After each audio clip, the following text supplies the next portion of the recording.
What's up, YouTube? What in the hell is going on? It is Saturday night. This is not Saturday Night Live, but I am live on a Saturday night. What's going on? It is Saturday night. I just said that. This is not Saturday Night Live. All right, my watch page is working correctly. It's good to know. All right, so who is in the house tonight? We got, let's see. We got Nitpoon in the house, says always late but worth the wait. Sometimes I like to procrastinate, probably because I like to master wait. All right.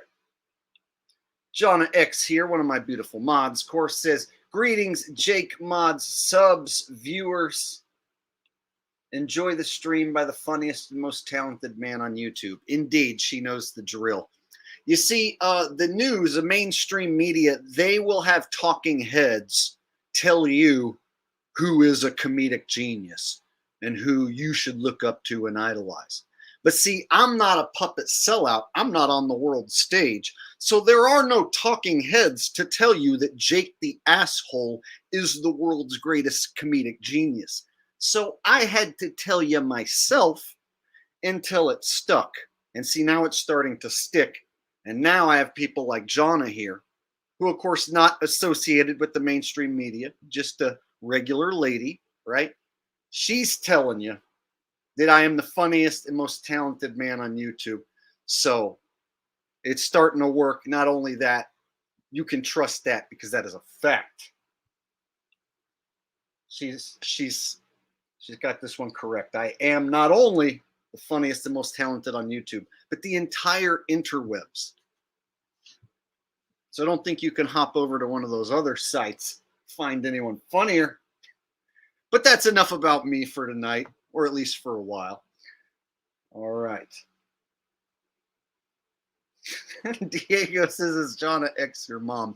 No, I actually haven't met her yet, but I plan on shaking her hand soon. She's actually a wonderful subscriber and moderator and generous donor to the channel, and I appreciate her very much, and I'm always happy to see her, but she's not my mom. My mom doesn't watch the fucking channel. See, I already dropped the F-bomb. Demonetized. No advertisements allowed for you. Ah, I used it for nothing on this guy. Ah! Can't go back now. Can't un-F-bomb the bomb. All right. Who else is here? Mark Shire. Sunflower's here. She's laughing out loud. He says, Jake is not fake. That's right. See, that's a good way to make it rhyme. See, when people want to go after me, they call me Jake the Fake. I'll be like, Jake is fake. See, you say Jake is not fake. See, there's a good way to rhyme it and a bad way to rhyme it. All right. Who else is here? Anna's here. She's ready. Guacamole Kid is here. The Guacamole Kid. You know, the famous Guacamole Kid. He's here. And he says, let's do it. All right, let's do it indeed. You know what we should do right now? We should do this. What's that?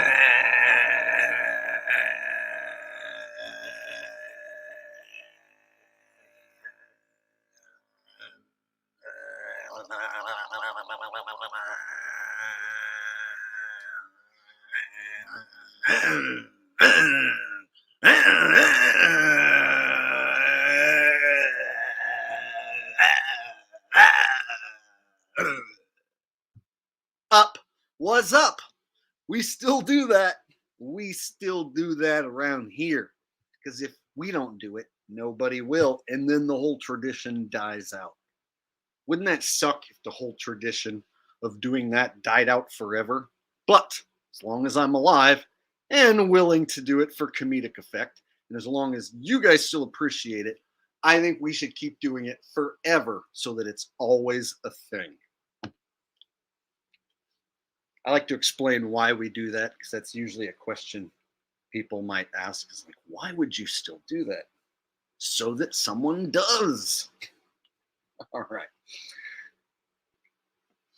People are probably wondering like what tonight's episode is about because of the thumbnail with the walls closing in, and I titled it that the walls are closing in. And if you look, I'm like in an office space, so sometimes it can actually feel a little claustrophobic, like the walls are closing in. So you might be wondering, like, what's Jake going to talk about? Is this going to be like a personal video? Is this going to be like about something going on the world stage?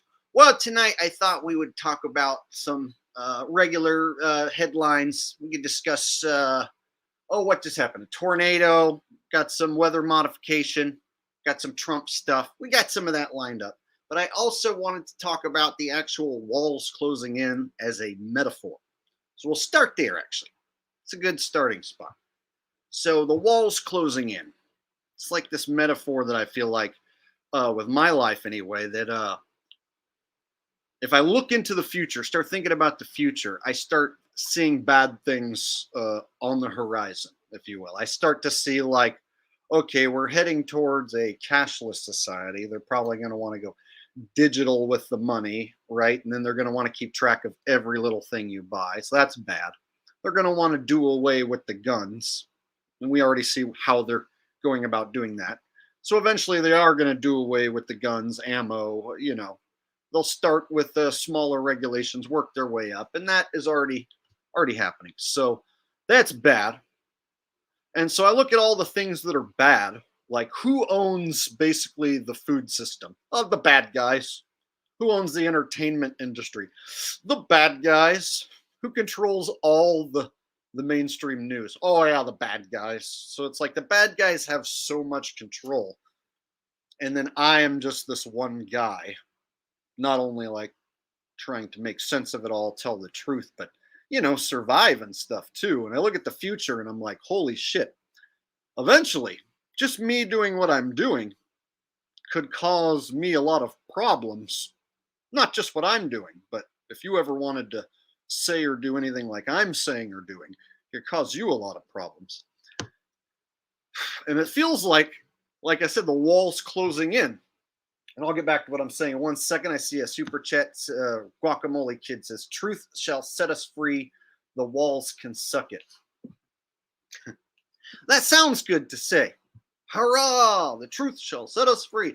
But no, the truth can actually get you in a lot of trouble. So I worry about that in the future. But at the same time, shutting my mouth and being a good little slave, that doesn't sound real pleasing either. That doesn't sound like much better of a life. Joining the bad guys' side doesn't sound like such a great plan either. So what I'm getting at is when I feel like the walls are closing in, do you ever feel like you're up against an insurmountable battle that like, holy shit, the bad guys have so much control here? And I'm just like a regular person. I have a smaller following.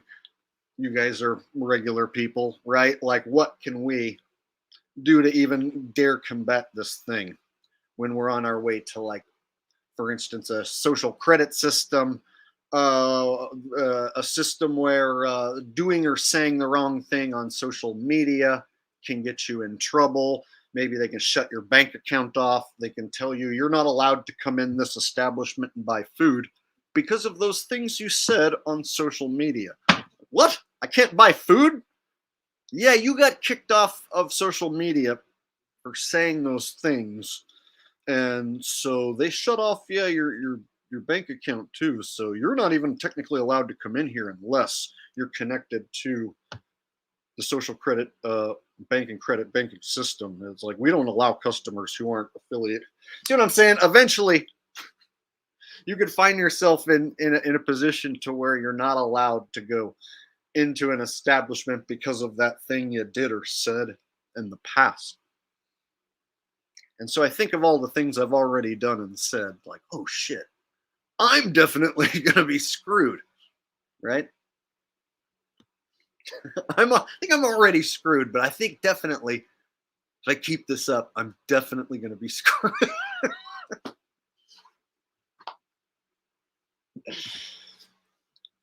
So I feel like right now, okay, those walls are just right there. They haven't completely closed in on me yet. I'm okay. I got a bank account. I got some money in there.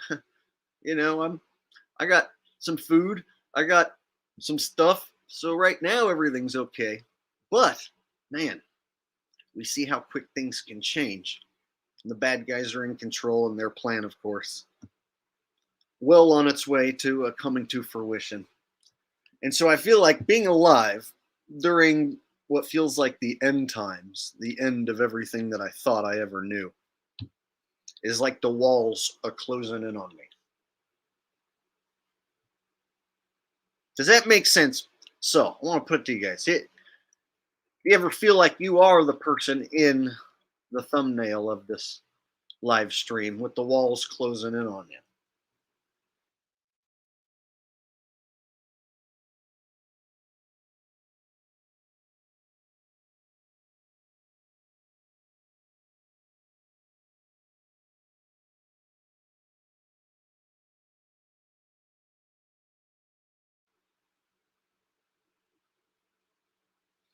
Rose Bell says, we'll have the Microsoft burger from Carl's Jr. Microsoft burger from Carl's Jr. I like that. It has smart dust inside to keep you extra healthy. It helps promote rejuvenating RNA or something like that. That sounds good, doesn't it?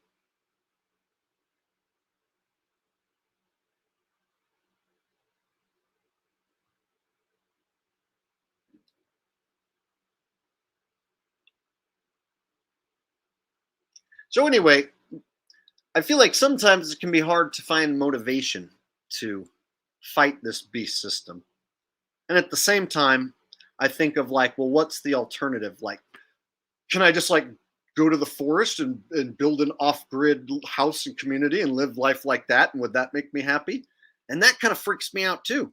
So going and trying to live off-grid and not being on the internet, not being able to do this for you guys, not being able to perform for people, not be able to entertain people, that doesn't sound fun to me either, because I feel like I was born to entertain people and make people laugh and have fun and do stuff like this. So it kind of goes against what I feel like I was born to do, to like go out in nature and ditch my computer, ditch my phone, ditch everything society has to offer and just build a hut and just like camp and hunt. It's like, that's like, oh man, that doesn't sound much better either. Shit. So even the exact alternative to what is happening to us, like that doesn't sound good either. So the bad guys like have me cornered, and I don't want to go hunt out in the forest and live in a hut off grid. It sucks, man. Okay, I've got a couple super chats coming in here. One said from Brining Shitley. Nice.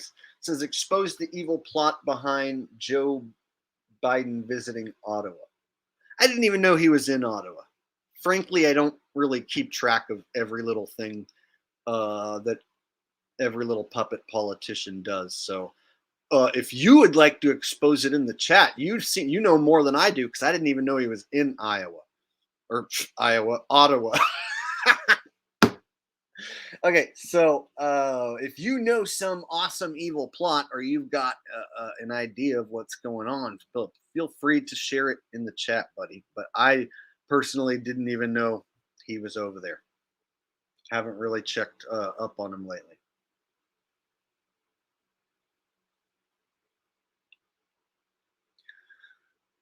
Zeretic Dreams says, your thoughts on Andrew Tate. So I've been asked this several times. He's a shill. So remember when he was on television and he like got mainstream busted and his name was out there and everyone talks about him and you're bringing him up? Chill. There you go. It's that easy. And that applies across the board. If somebody gets a ton of attention, Like, do you think Logan Paul is like a shill or just a regular dude who got fucking shill? Of course, all these people like are artificially popular, and their fame is artificially inflated. They aren't really supposed to be that famous because they aren't really that talented. But somehow they get all these gigs. So Andrew Tate is a person who everyone's heard of. Well, there you go. Well, there you go. And he was on TV and he got publicly busted. And he has those opinions about, how to treat women if you want to be a player like him. And all, like, he's part of that red pill thing where, like, every woman is just a terrible thought 304. She belongs to the streets, all that stuff. So he's promoting part of that anti-dating, anti-family agenda, basically. Part of the depopulation plan.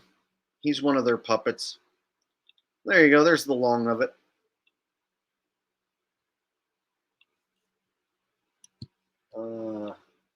I got another super chat. Let me pull it up on screen. 1 second. Here it comes. Guacamole Kid coming through with a super chat. Says, same, probably heading towards turmoil and destruction. Nevertheless, I am free to love and learn where to apply that love I learned through God.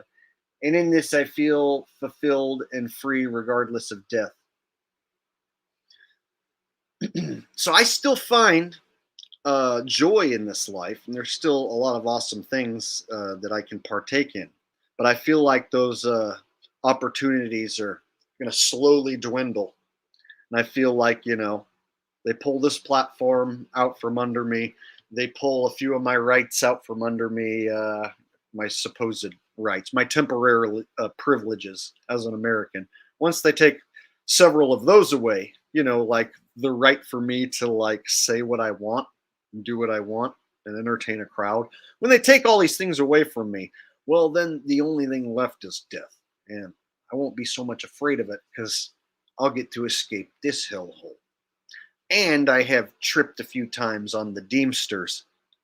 So I kind of have an idea what's going to happen. China. If any of that makes sense.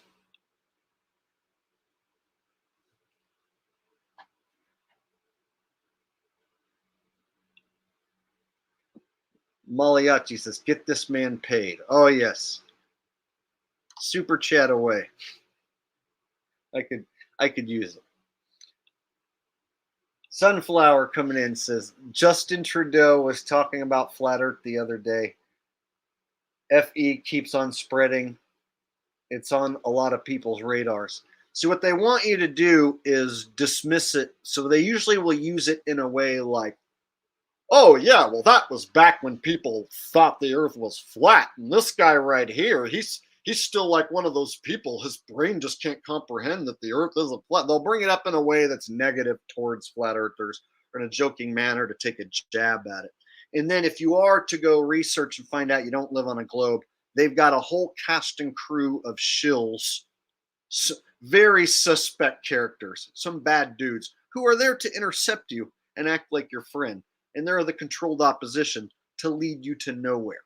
You'll just go round and round in circle on your AE map like supposedly the sun does under your dome, and you'll never get anywhere. And that's what they want. So they have you either way. So if you don't believe the earth is flat and you think it's a globe, they got you. And then if you fall for that AE map with the circle sun and the dome, and then you hang out with Jaron and Dave Weiss and they track you with their app, well, they've got you too. They've got you both ways. See how that works?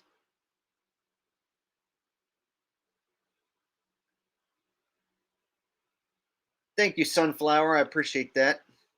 Lint Away Air Duct and Dryer Vent Cleaning. That's a hell of a name, sir, with a donation. Thank you, sir. I appreciate that. Coming in from Lint Away Air Duct and Dryer Vent Cleaning.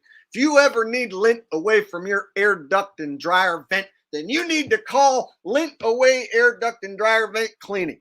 We offer the best lint away from air duct and dryer vent cleaning this side of the Mississippi. And we give a money back guarantee. If you don't like the way that lint away has duct from your dryer vent and you don't like the way we cleaned it, then you can get a free money back guarantee. Click the link down below, courtesy of Lint Away Air Duct and Dryer and Vent Cleaning.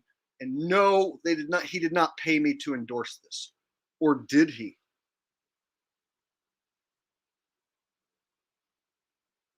Oh, yeah. That was a joke. I just made that up. It's part of my comedy routine. It's comedy. It's comedy. See, this guy loves it. I think that might be the first time that guy has ever donated here that I can remember. I feel like I would have remembered that name.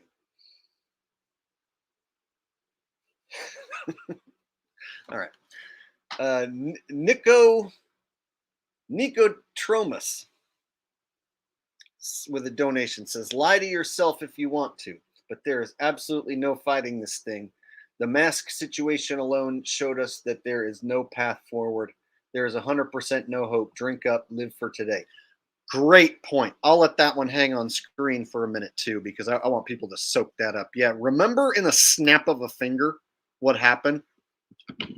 Everybody locked down, don't go to work, don't do anything. And it took like 3 weeks before people started actually protesting out in the streets, like regular people actually legitimately started protesting. The protests don't really do anything, but people who wouldn't normally protest were actually going out and protesting. And even I went to one of the mainstream protests because I had never been to one, and I was tired of being locked down, so I just wanted to get out there and do something. And I wanted to see what it was all about and investigate it. And I found out mainstream protests are controlled. So even if you want to go protest and you think you found like a group who's going to be big and protest and it's all organic, think again. They've got agents and plants. So it is partially organic, but they've got agents and plants in control and running things. So for instance, here in Sacramento, they had this big, gigantic protest at the state capitol building, but they also had like security guards and a podium and and speakers set up and different speakers lined up to get up there. And also that was when I ended up on All Gas No Brakes channel, Andrew Callahan's channel, his old one, was when he showed up to the protests in Sacramento to make the whole thing look stupid. And what was he wearing? A muzzle and gloves. So I was on the All Gas No Brakes channel, got millions of views, and I was the guy who let people cough in my face. I let people cough in my face to prove my point. And guess what? I never got sick and died. I mean, I've caught a cold since then, like the next year or whatever, but specifically during that time period when I let people cough in my face, I was fine, never got sick, nothing ever happened to me. So what I'm getting at is, what was I getting at? Oh yeah, in a snap of a finger, you had people muzzling up. I think I even had one in here. I always have my props in my desk drawer here. Here we go. So you had people muzzle up in a snap of a finger, lock themselves down, muzzle up. Not only that, when you walk into a supermarket, you had the employees confront you. "Excuse me, sir, you can't come in here unless you're wearing a diaper." So I got thrown out of stores, got into physical altercations even to where people think they're going to come up and touch you and make you leave a store. Strangers will get involved in your fucking argument with a stupid bag boy. So a bag boy will be like, "Oh, you can't come in here." And then some stupid black lady will be like, "Yeah, you can't be coming in here." It's like, black lady, you don't fucking work here. Don't get involved in this shit. And then of course, some other white guy who wants to be white knight. "Hey, bro, you need to get out of here right now. You're gonna make us sick, bro." And then suddenly you have 3 motherfuckers all ganging up on you at once. And it's like, dude, I'm just trying to go into a store with my face. And now I get, so I had this type of shit happening like over and over. And then I went through that so many times that I found it to be even more infuriating when they lift the mandate and then they're like, "Hi, welcome back to our store." It's like, "Hey, remember when you said I couldn't come in? Oh yeah, now you can come in." Why can I come in now? Oh, because the mask mandate's been lifted. Why has it been lifted? Because the pandemic's over. It is? How did it end? Oh, everybody got jib-jabbed. And it went away. Is that what happened? Everyone got jib-jabbed and then it just magically went away? Uh-huh. Everyone, most everyone got jib-jabbed. And the jib-jabs worked so well that it went away. And then we were able to take them off. So if you ever ask a sheeple, why is it okay now to walk around without one? Why is it okay now? Why don't I get harassed anymore? Why don't all these assholes bother me now? Oh, well, it's the pandemic's over. Well, why is it over? Because everyone got jabbed. That's what they'll say.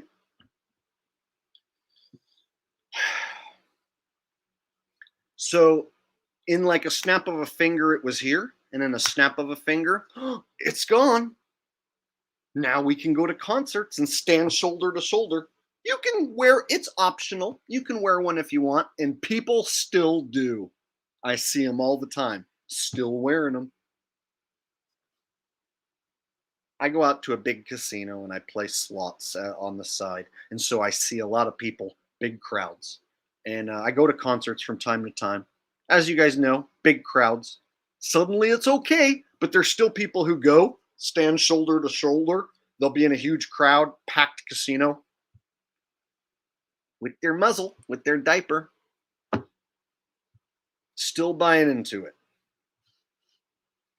It's an infection that won't go away, and it's definitely going to be here to stay soon, because the next time they pull this shit, people have already been trained.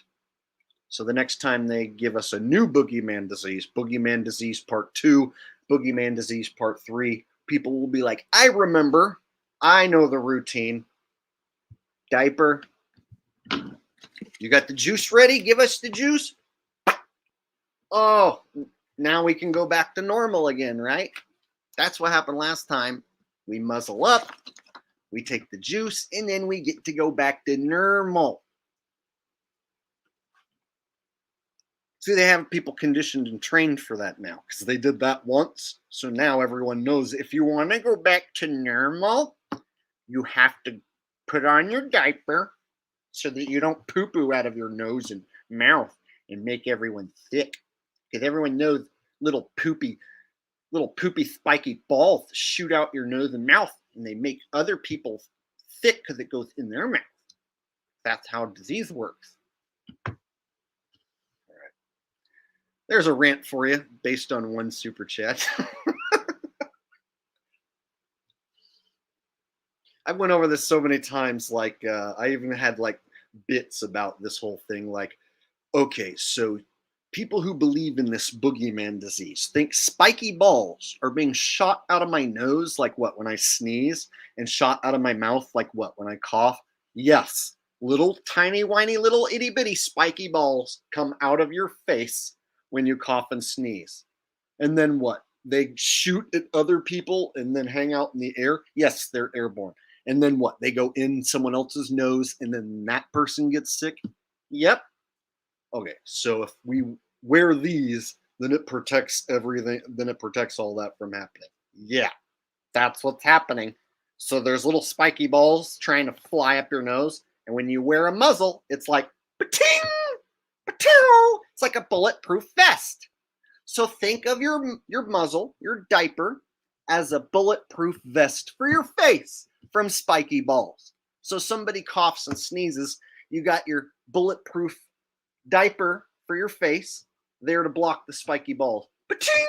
Pa-ting! Ping! Ping! You know, like when a bullet hits metal and it makes the ricochet sound effect? That's what I'm doing. So think of a little spiky ball hitting your muzzle, like someone sneezes, shoots all these spiky balls at you, and you're like, "Hi, I'm wearing my face diaper. You can't get me." Pa-ting, pa-chow, pew. All right.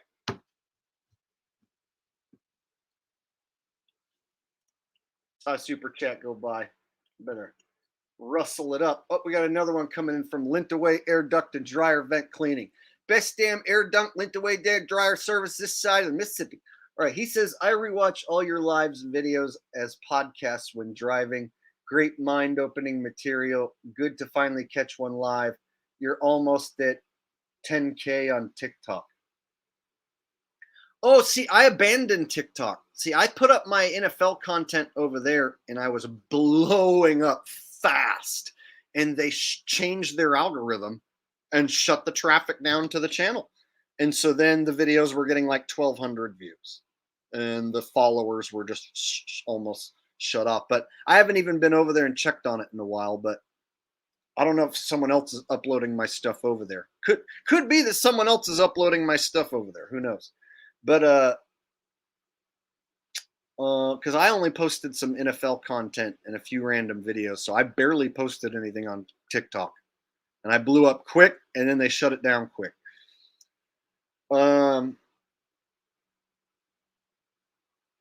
else did you say? You rewatch all this? Yeah, that's what I recommend to people. If you can't sit and watch a full 3-hour stream, I recommend listening in chunks. So if you have like a half-hour drive somewhere, an hour-long drive, throw on one of my live streams because like even if you're not watching, you can still hear what I'm saying and you'll still be able to gather most of it. And so you can still listen to one of these long-ass streams like while you're driving, and it'll make the time go by quicker. And so when I'm driving, I like to find longer streams and podcasts and stuff so that I can listen to. And so I tell people to do that with my shit if you don't want to sit there and watch for 2-3 hours. I get it. And I tell people to watch it at 1.25 speed. So then I talk extra fast and it makes me kind of sound like a chipmunk a little bit. And it's funny.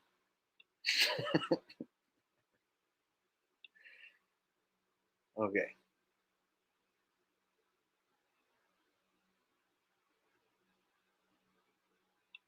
Yeah, Sunflower. Like I had like random like clips, like not even my best clips, just like a random Jaguars and Titans clip or something, go to like 600,000 views in like a day, and I'm like, holy! And like a ton of those, not a ton, but like a bunch of people would come over here to YouTube to follow me because I would leave like a link on my page saying, "Hey, follow me on YouTube for the full length videos," and so I was getting traffic coming over from TikTok. And it was like, okay, there's something to this TikTok thing. They're totally spying on me, but everyone's totally spying on me all the time. And so whatever.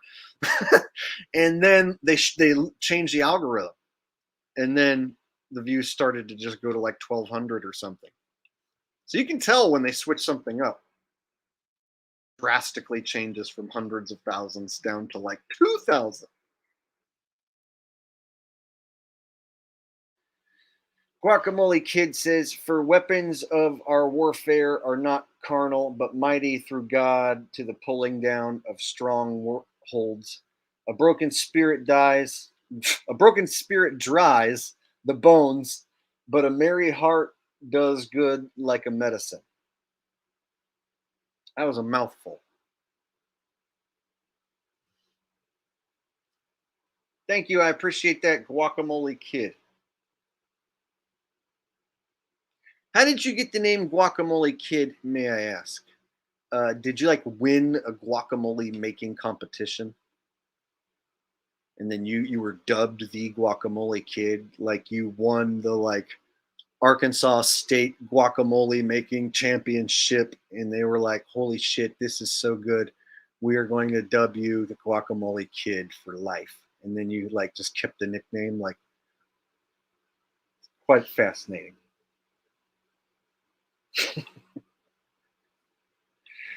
All right, Bob Jones is here. He's got a donation, and he says maybe Irish flu next in the Illuminati card game. Interesting. Yeah, they could go with anything. I think I have even made a joke out of this before. Like they could be like, "You guys, you need to go take this brand new chemical concoction that we have ready to go because people are getting sick from monkey wiener flu." That's right. Monkey wiener fluenza is sweeping the nation, and so many people have had their wiener turn into a monkey, which of course is fatal. It is, sadly. So come and get it. you get a free banana for the first 5 million jab. First 5 million who come and take this, you know it's good. We'll give you a free banana. See? And you know what? People would line up. They'd be like, monkey wiener flu. I don't think I want that. And I get a free banana? Sweet. All I have to do is show up to a random Walmart parking lot and wait in line, and they'll just let me stick my arm out the window and take the jab real quick and easy, and I can just drive away with that and a banana. Just don't fall for the banana in the tailpipe routine, and you should be okay. All right. Jonna likes that. See, Jonna always appreciates my like dirty jokes and the some of my goofiest and dirtiest and stupidest jokes are the ones that she likes the most.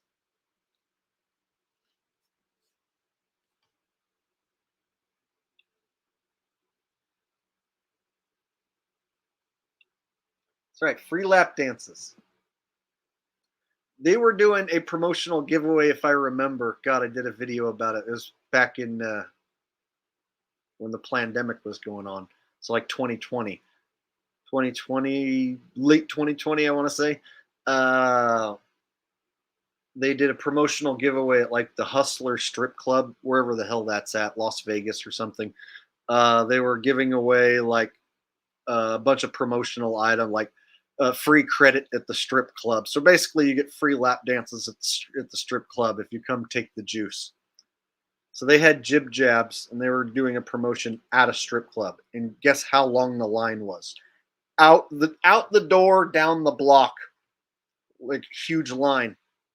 And then made the news, so it was on mainstream TV. That's how I found out, because I saw the clip here on YouTube, and I made a video about it. So it's funny that you mentioned free lap dances, because that actually was a thing. Speaking of, I actually have this written down so I wouldn't forget. What happened to the dancing nurses? Can anyone explain to me why we don't get to see the nurses dancing anymore? Where did all the dancing nurses go? Anyone? Anyone please tell me? I'm waiting. Oh, Jake, don't you know? The pandemic's over, so there's no more dancing nurses. Oh, how come they went away? Shouldn't they be dancing now that it's over? Like they're happy that it's over? Everyone got jib jab. We can go back to normal, and now they have more free time to make up dance routines. Shouldn't they have been dancing after we heroically made it through the pandemic? Shouldn't that have been when the nurses dance like, hooray, we made it?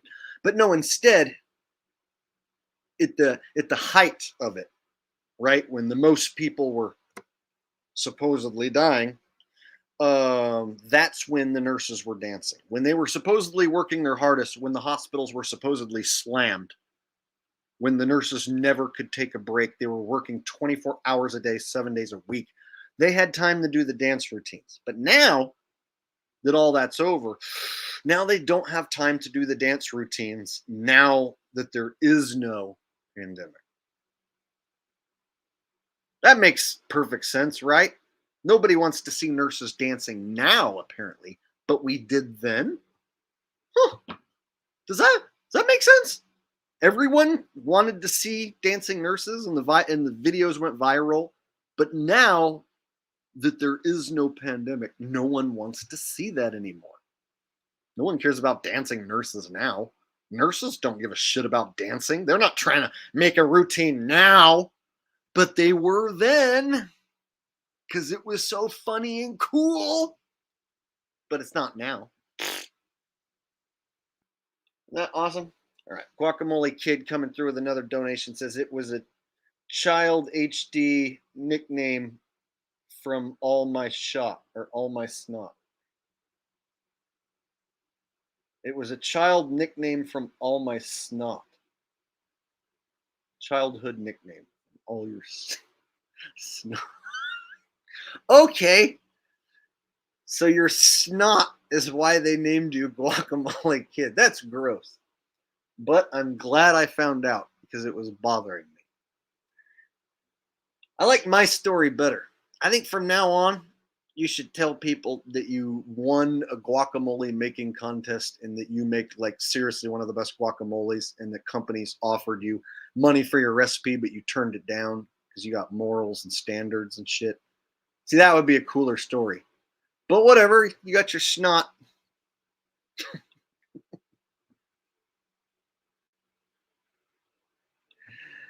All right.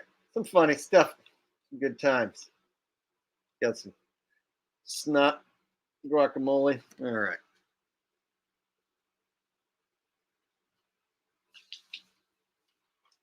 So yeah, no more dancing nurses. All right. Let's go ahead and break out a video. I've been rambling for a good while, so why not break out a video? I do got some clips for you. I wanted to start with this one. All right. So this was big news. I guess last night or yesterday, or today. Last night, yesterday, today. It's all one of the. It's like the same thing. There's a tornado that ripped through Mississippi. You guys see this? I don't know if any of you guys live out there and had the tornado rip your house apart. Now you're listening to me now. Sorry if that happened to you. Heart goes out to anybody who's had their house turned into a pile of rubble. That would really suck. This is a big news, and you see it's like all over. Here's one that's caught on camera. Oh, this is 3 months ago. I don't want 3 months ago. Asshole. Drone footage shows utter devastation after tornado slams Mississippi. All right, we'll start with some footage here. But I want you guys to watch this commercial first. Just messing witches.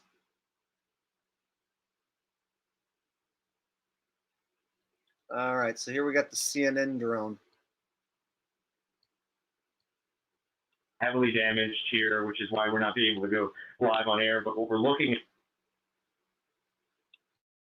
at here is just utter devastation, Jim. Structures that have just been reduced to rubble. One local official says that his town looks like a landfill, and it really does. There's just debris stretching out for miles here. It is really hard to say this, but it doesn't seem like any of the town really was able to escape any of the damage. A lot of the structures, most of the structures that we've seen have had significant damage to them, and just in the last several minutes, we've seen some what we believe to be cadaver dogs going through some of the harder hit sites, including the site that we brought to you last hour, which is a Chuck's restaurant and diner here, a sort of staple here, a gathering point for the local community that has just been devastated. It's gone.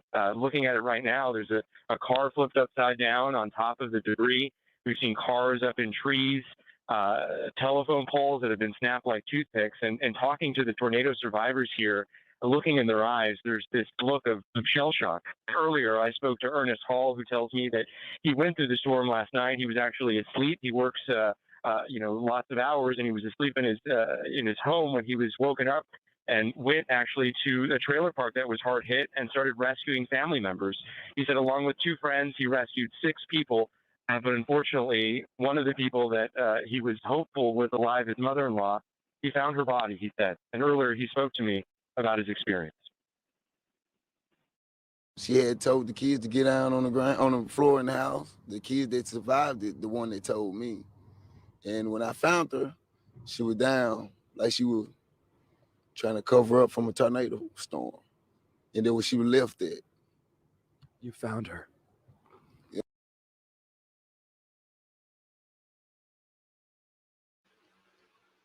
All right, so we got what looks like a serious weather storm there.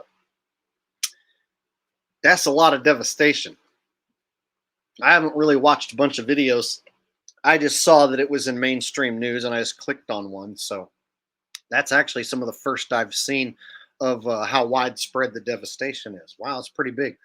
And Mass One makes a good point here. Weather weapon warfare on us. Yes. So the weather can and is manipulated.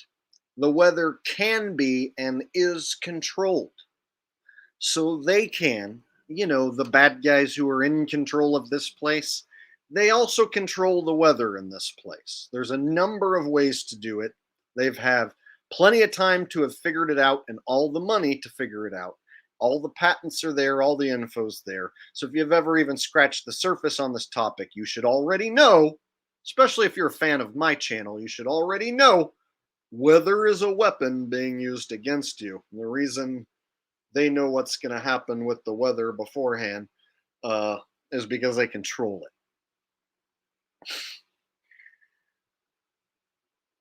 So I think that they can control tornadoes as well.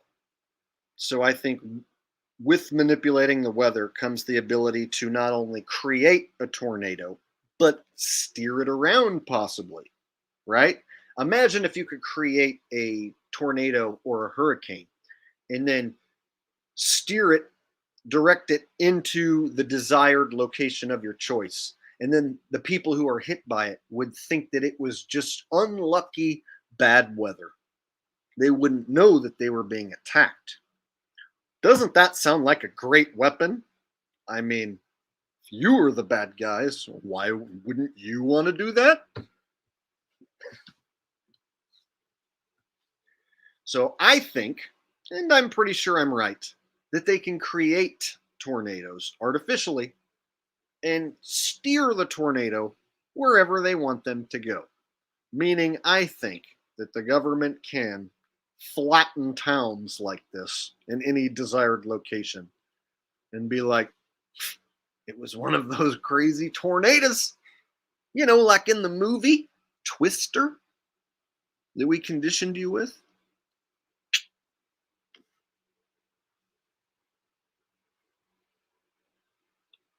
Tornado and hurricane, super destructive and powerful. And most people aren't going to think that they just got attacked. They're going to think they just got hit with an unlucky huge storm that just happened to hit their area unluckily. Basically, right? Your common sheeple who's not thinking about weather warfare, not thinking about the government using the weather as a weapon to attack them. If they're not thinking about that, what are they going to think? Well, it was just a tornado that just unluckily just came through our town and done hit my house. They aren't. You see what I'm saying? So it's actually a very sinister weapon. Not only is it powerful, but it's super duper sinister at the same time.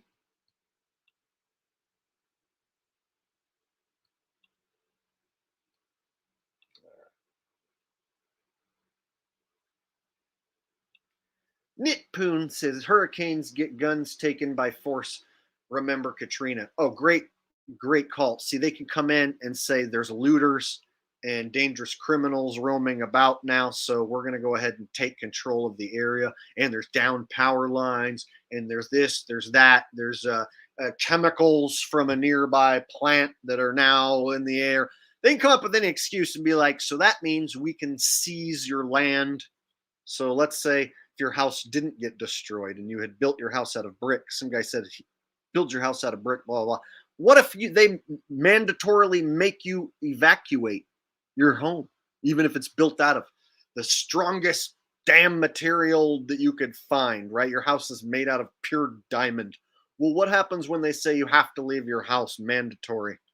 Oh, there's chemicals that are in the air and on your property, and we're going to have to come under, seize your property. Well, you're either going to leave or you're going to die in a gunfight. See how that works? See how it works, people? Jake's just a crazy conspiracy theorist. Ain't none of what he's talking about ever gonna happen. That's the funny. Now that's the joke. The people that think what I'm talking about is a theory. Yeah, they've already basically proven what I'm talking about already. Like he brought up the last time they pulled, well, not the last time, but years ago with Hurricane Katrina. Yeah, you can have the law show up. They can have a number of reasons, like I already mentioned, take over an entire area, set a perimeter. And in that perimeter is basically martial law, basically the complete rule of the government. All your temporary privileges go out the window. All right, let's finish this up. Yep. That's not something you're going to forget. No. So many bodies last night I seen. The recovery operations are still ongoing here in Rolling Fork. Everyone here, even those who have been hit by the tornado and had homes that were destroyed, are out here helping out. Everyone chipping in, and there is a lot of cleanup to be done here, Jim. It looks that way. All right, Nick Valencia, thanks so much. We appreciate it. I want to stay in Rolling Fork right now. Jesse Mason is a member of the Sharkey County, Mississippi Board of Supervisors. He joins me also.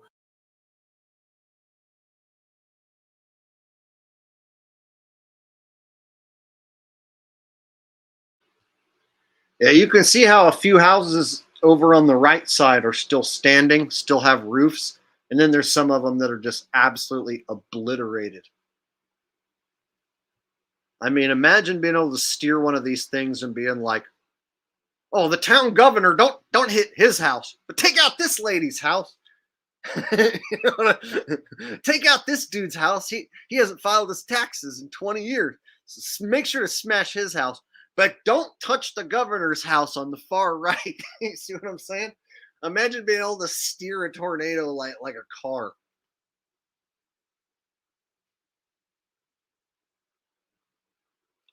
Only thing worse would be a Sharknado. Yes, exactly.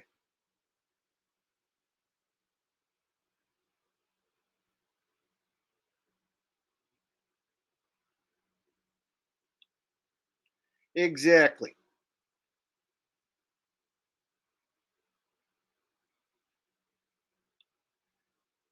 No kings, no peasants says, "Give us gematria decode on how this tornado was scripted and rigged." Oh, everybody knows tornado 46, Trump's butthole 46, Queen queefed on Queeferson Queef Night Street day, afternoon, also 44. So therefore, I mean 46. Yeah. So therefore, of course, you knew that a tornado was going to hit Mississippi. Everybody should have known that. All you got to do is buy my sports picks on Patreon. I'll tell you all about how a tornado might come through your area. All right, I had to make up something real quick. You caught me off guard with that.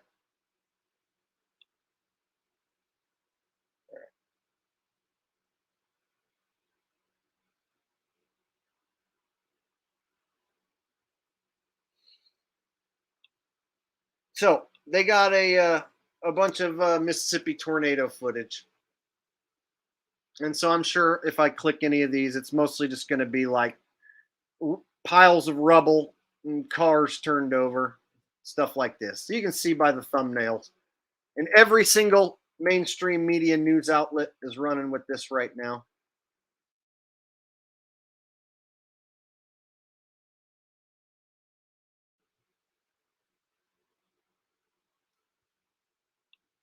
So I just want to point out, also in Mississippi,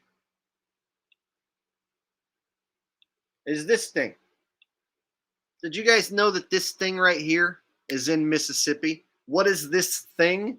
This thing is, what the hell is it called?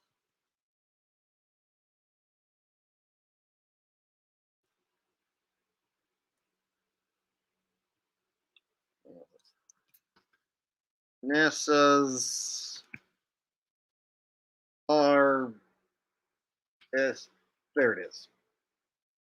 Yeah, NASA RS-25 engine. So they say this is a NASA RS-25 engine that they're testing. This thing is in Mississippi. And somehow this thing can make rain clouds.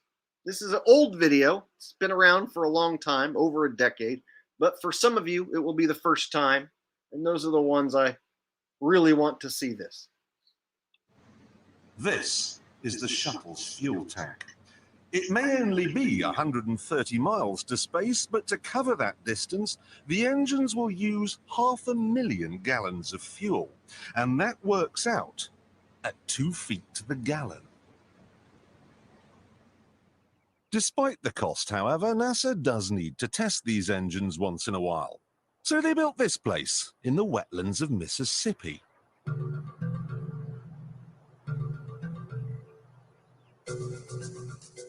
The first thing they installed was a huge loudspeaker, through which they played white noise to simulate the sound of a rocket.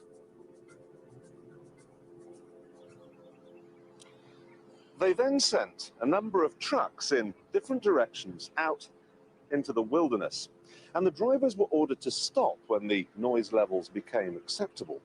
This gave them an imaginary boundary line, and anyone living on the inside of it was offered a simple choice.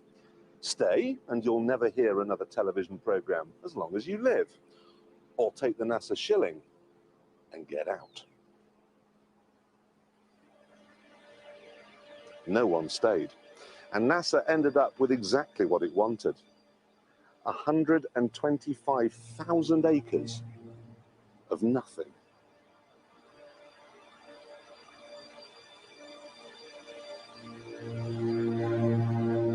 They even had to move 5 cemeteries, because the noise they were planning on making would wake the dead.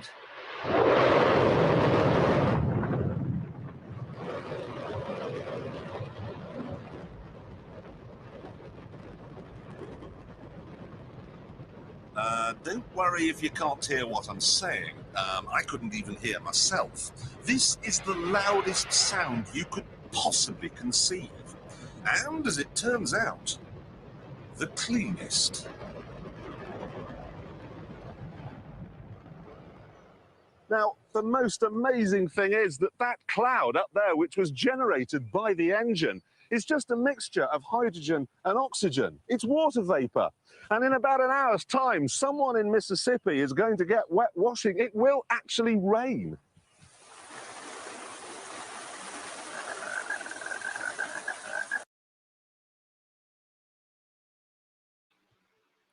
Have you ever told someone that the weather is controlled and then they look at you as if you are the stupid person? They look at you as if you have worms crawling out of your nose, right? If you're like, did you know that the weather's controlled? Like, my dad still thinks that that's just some crazy conspiracy theory. And it's like, literally, when you watch a video like this, it's like they just made a cloud and now they're going to show you it raining. So they made a cloud, and then he just told you some city down the way is going to have this rain. And it's like, yeah, it just came from this machine. So they even show it to you. And still people will act as if like the weather being controlled, that's some crazy kook conspiracy theory. Get out your tinfoil hat. My tinfoil hat, it's like I've got better than a tinfoil hat. I've got video footage of the building with the NASA logo making a cloud and then making it rain. How's that? Still, evidence not good enough for your common sheeple to realize that the weather is controlled. I told you! It's raining! That's unbelievable! Oh, NASA's playing God. It's making its own weather. Exactly what it wanted.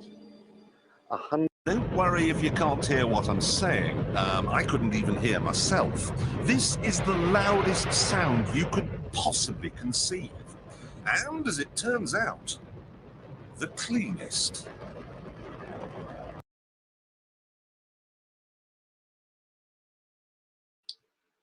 Okay, I'm showing that again because this is in Mississippi. You know, the place where that tornado was? Let me say that again. I'm showing you what I just showed you. The big machine that shoots out the clouds. There was a tornado, you know, in the same state as this thing. Just saying. I don't got to put 2 and 2 together, but I just did. All right. So check this out, guys.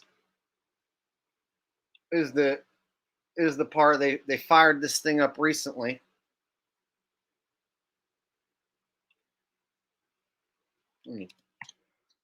Go to the most recent search result. Upload date. There we go.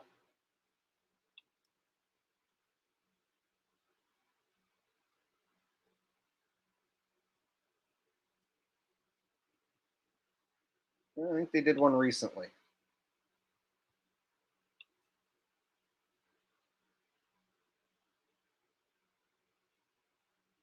Oh, here it is. Three days ago. 3 days ago, they fired it up My again. son deserves the finer things in life. Gotta watch an ad, of course. So I don't block them because I think they're healthy.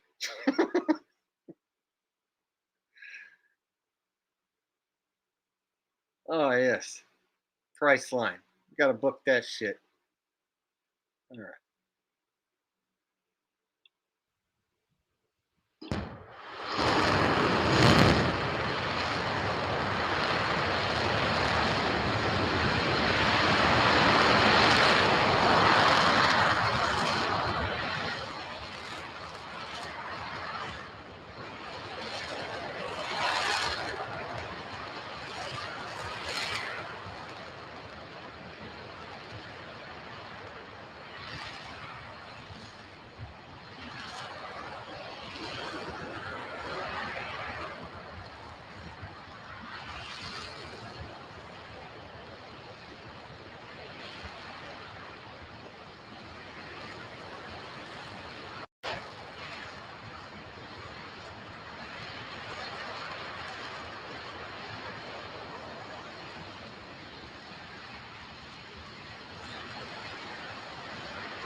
Okay, so this is from 3 days ago.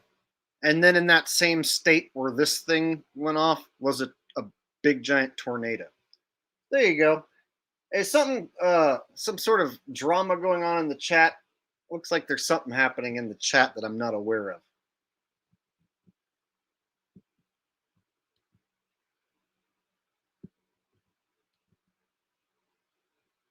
If you guys are getting off topic in the chat or in arguing about something, maybe you guys should stop and pay attention to what I'm showing you. So there was a big giant tornado that ripped through Mississippi. And then just 3 days ago, they turned on that machine, you know, that big ass one. They don't turn it on all the time, apparently, but they did just 3 days ago.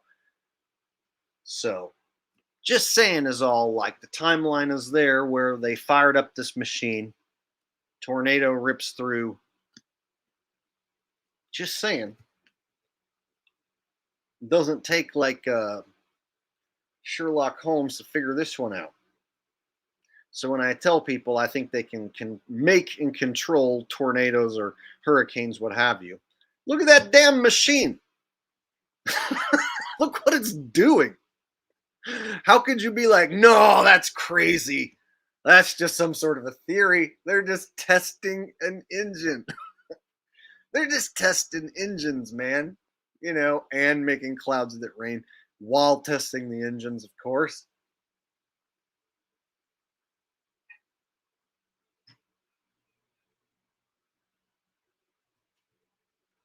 All right.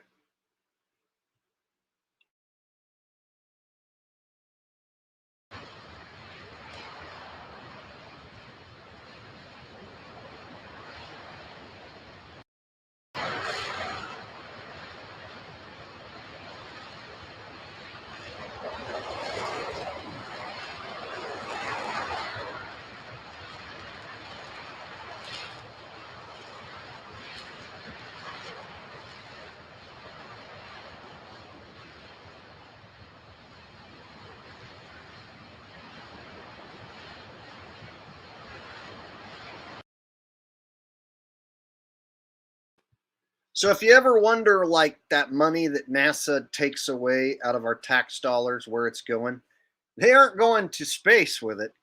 They're building shit like this. You see that thing right there? That's what they're doing with the money. See? And it shoots all this shit out. And this building has NASA on the side of it, the NASA logo. So yeah, this is what NASA is doing with the money. They pretend to go to space. But here on the ground, this is this is just one of the projects that they take your money, or our money. They take our money. This is what they do with it. Yes, indeed. Queef machine, the deluxe model.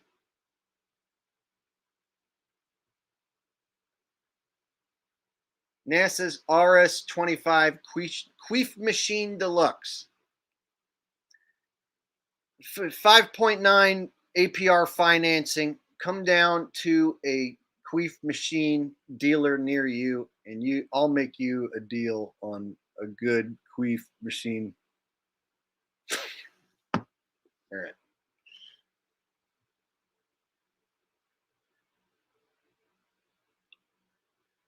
Censored one says NASA is spending it on Project Bluebeam. They've got hundreds or thousands, hundreds of thousands, who knows, different black ops projects. So you got to figure that Project Bluebeam is one of the projects that they spend money on. If you look up the number, the dollar number that they steal, that's what it is. It's theft. They just take the money. So if you look at the number that they steal each year, and then just think year after year after year, they've got plenty of money for lots of different black ops projects.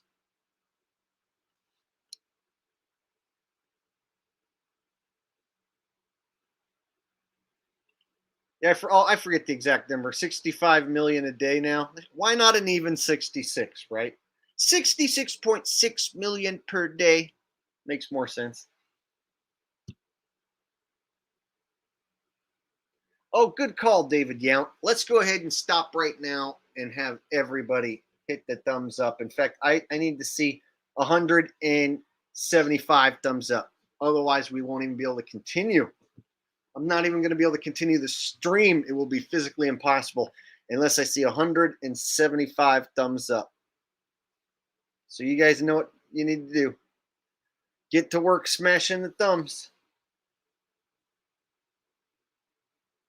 We have almost 300 people here watching, so we could easily get up there.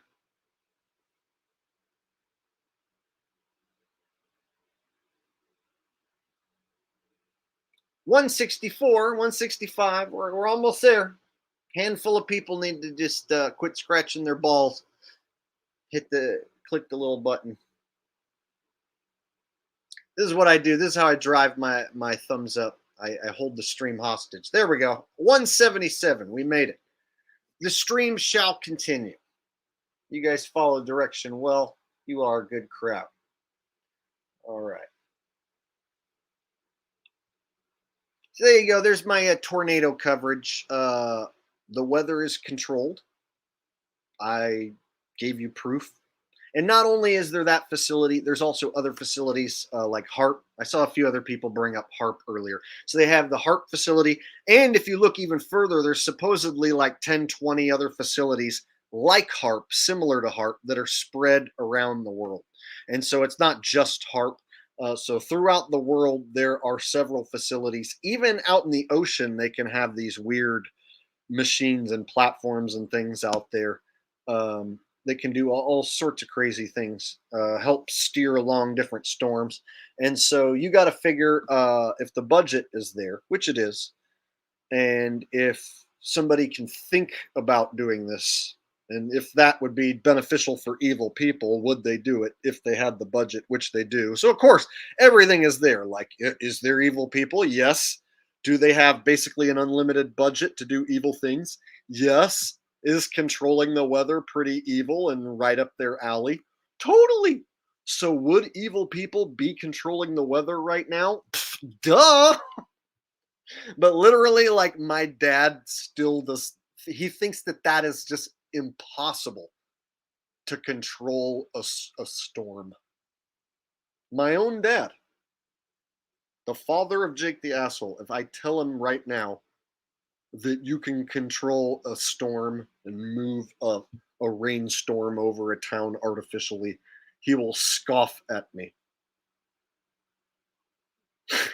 I would have to make him watch the video that I just showed. I would literally have to pay him to make him watch that. And he would be like, well, and if he did, he would do this. Well, I just ain't never heard of nothing like that before. So I just don't know nothing. So then he'll like make the excuse that since he's never heard of it. Therefore, what I showed him probably still isn't legit. Even though the NASA logo's on the side of the building and it's on like mainstream news outlets that this thing is real. There's proof that this thing is real. He'll say, oh, well, I've never heard of that. Do you guys have a parent or a loved one like that? Anyone you deal with who pulls that shit that like, what? Controlling the weather? You got to be out of your mind. Like, dude, do you know what year it is? Do you know what type of shit that they have? You obviously don't. So my dad thinks that people walked on the moon and that like there's a rover on Mars, but he thinks controlling the weather is out of the question. My dad's a stupid ass, but I realize that that's just how sheeple are. So my dad's just an example of a sheeple, and that's just how they are. They're like, did you know there's a rover on Mars? Wow. Yeah, did you know that the weather is controlled? Don't be crazy. I don't believe in conspiracy.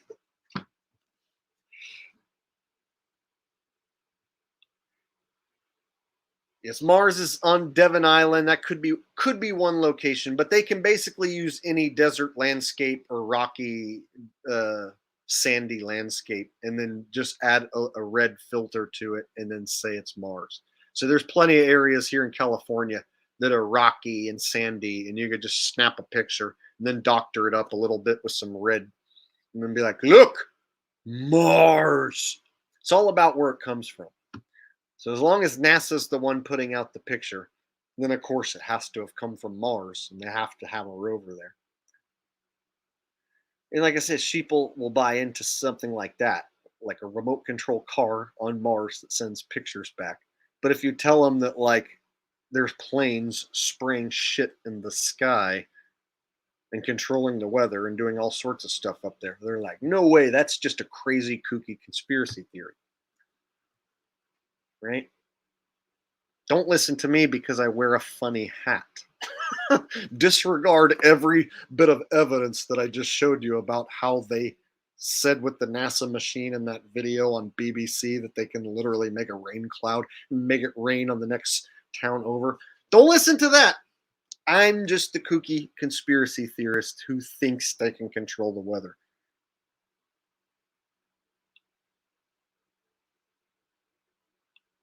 You can tell I've been through this argument with my dad one too many times to where, like, yes, it's like a personal issue.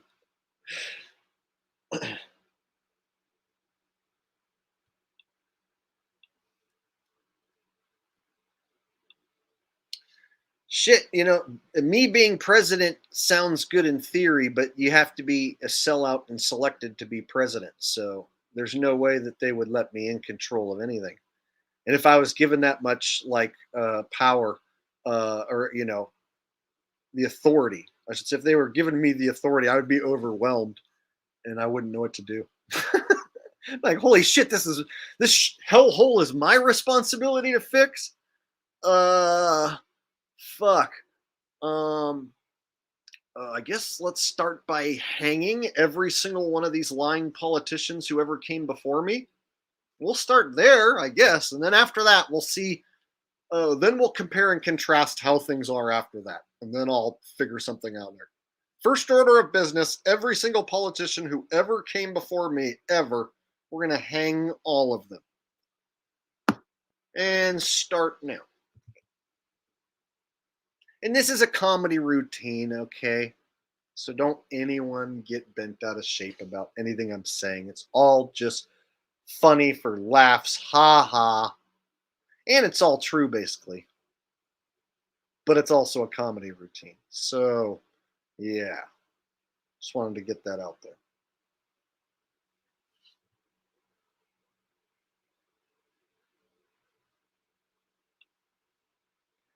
No, my dad won't regularly watch my stuff. He'll watch a little clip every great now and again if I can force him to, but then he'll like shrug it off. And then like 6 months later, since he's old, he just forgets like whatever I showed him anyway.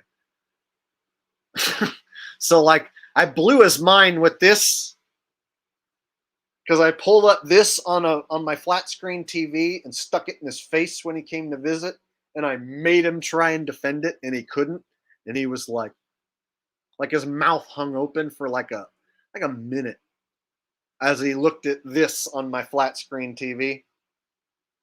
And I was like, do you think that this thing went to space and landed on the moon? Or do you really think that this thing like is capable of space travel? And he's like, that thing doesn't look like it could leave the parking lot. And I'm like, I did it.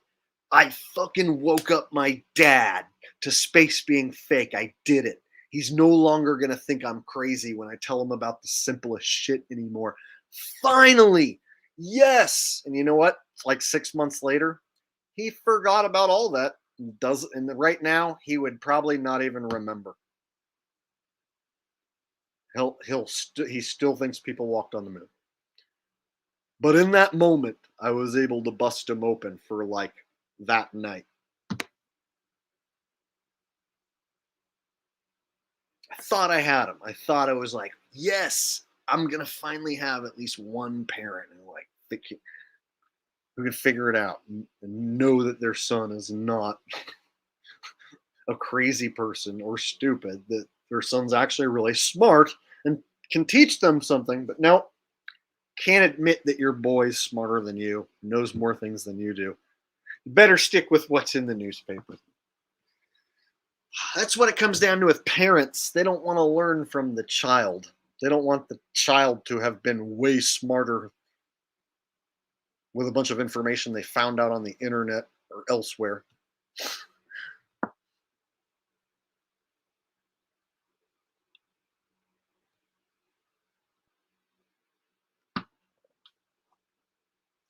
What else do we got lined up? We have Trumper was in Waco.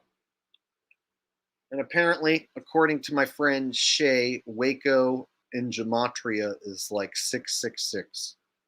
That's what she told me. I don't know if that's true, but I guess if you type it in there, the calculator, that's true. It doesn't really matter to me so much. But they did have a event in Waco back in 1993. So it's the 30th anniversary of a psyop that happened in Waco 30 years ago. And now Trump is in Waco 30 years to the day on the anniversary of a psyop that happened 30 years ago. Crazy. So we'll go ahead and play this clip and then we'll move on.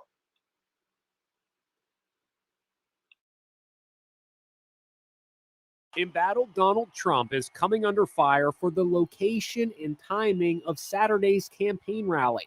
It's in Waco, Texas, on the 30th anniversary of the deadly Branch Davidian siege. Very ugly situation, almost a warlike zone going on there. The standoff, which lasted for 2 months back in 1993 between the followers of cult leader David Koresh and the FBI, left 86 dead. The tragedy is celebrated today by right-wing militants as a heroic battle against government forces. While the world awaits a decision from the grand jury here in Manhattan, the Trump campaign says the timing of the Waco rally is purely coincidental, but his critics are not convinced. Trump is stoking the fires of Waco, is the headline in the Houston Chronicle. The editorial blasts Trump for sending a dog whistle to extremists. The rally is taking place at Waco's regional airport, with 15,000 MAGA faithful expected to attend. And Trump's niece, Mary Trump, is attempting to sabotage it, urging people to register for tickets and not show up. "We can stop him," she tweeted. "We can make sure most of the seats are empty when the traitor takes the stage."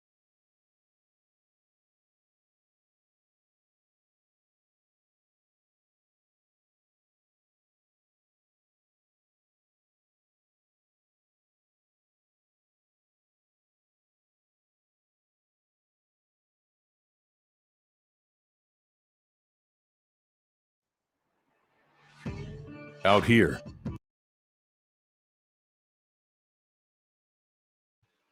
Okay, so the Trumpers met up in Waco, and it still blows my mind how many people buy into this character, how many people are in love with this character, and in the gigantic crowds that he draws.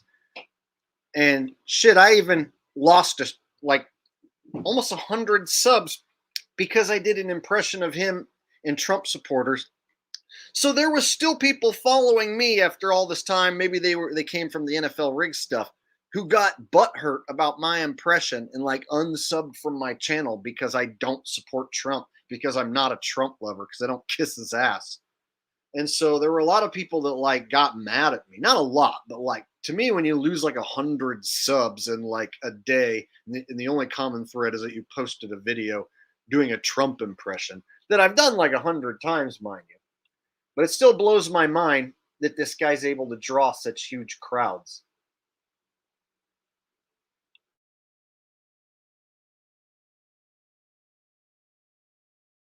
It's also his first campaign rally that he's held in Texas since last October, when he held one in Robstown weeks before the November to endorse the former president. Now, we want to tell you that the rocker Ted Nugent played the national anthem on his guitar earlier. A lot of people love that. And okay, so he holds the event in Waco, which had a big psyop there 30 years ago to the day, and a lot of right-wingers claim, that was, the people standing up against the government, yada yada. So there's a lot of a past storyline tied in here. So they have the location, and they got this big crowd here, and then we just came off the heels of Trump not being arrested. So we were told he's gonna be arrested, and then he wasn't. So that was a big giant nothing burger. So you can see tons of television support for Trump and tons of television publicity for Trump. And of course, there's also the people who are supposedly against him, but it all turns into attention. So we are going into this next election, and there is a shitload of attention on Trump. I really do think that he is going to be selected to come back as the president. And it blows my mind how many people have fallen into the Trump trap, thinking that this man is a good guy and on the side of the people.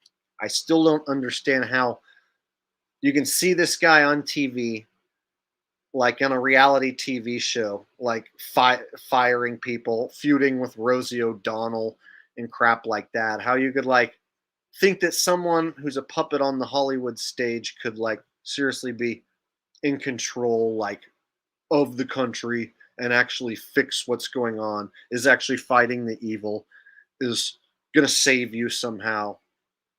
I don't know. It just blows my mind that more people can't see through the charade.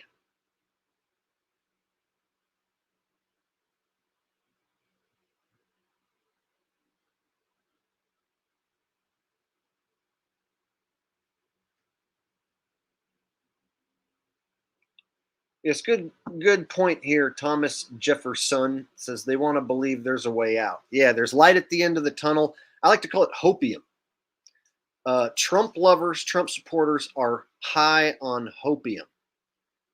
They take a big hit of like a hopium crack rock, and they say things like trust the plan, just check the cue boards and get updated on the plan. All the celebrities who look like they've been replaced, well, they have, because Trump and the white hats replaced the celebrities and put the original ones in jail in Guantanamo Bay. So that's why the celebrities look like they're. So they actually have like some answers for like other conspiracies that I know about, like celebrities being replaced. You'll hear people be like, yeah, that's because the real ones are in Guantanamo Bay. Trump and the white hats, they done took all the real ones and caught them, and then they done replaced them with clones. Holy shit, dude, you just like totally took something real, like celebrities being replaced by imposters, and then you fused it with Trump hopium. Holy shit, that's genius, actually, but it's not going to work. You're not going to dupe me with that shit. So basically, yeah, people are high on the Trump hopium. They like to think that there's a guy out there fighting on their behalf.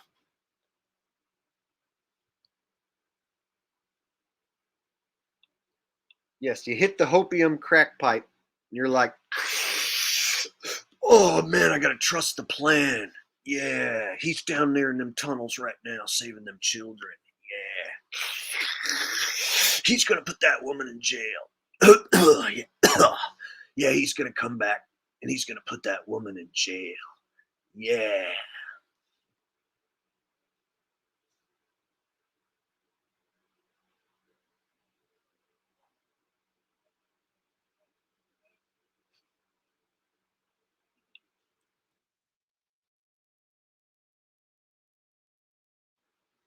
Somewhere six says Trump keeps a certain percentage of the people on the plantation the same way Sanders does it from the other side.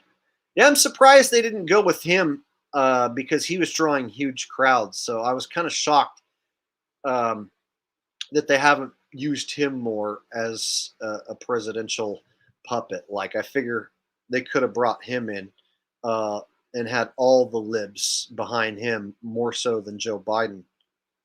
So they could have had like Trump beat him instead of Hillary, and then him come back and beat Trump this time, and he would have more libs behind him than Joe Biden does right now.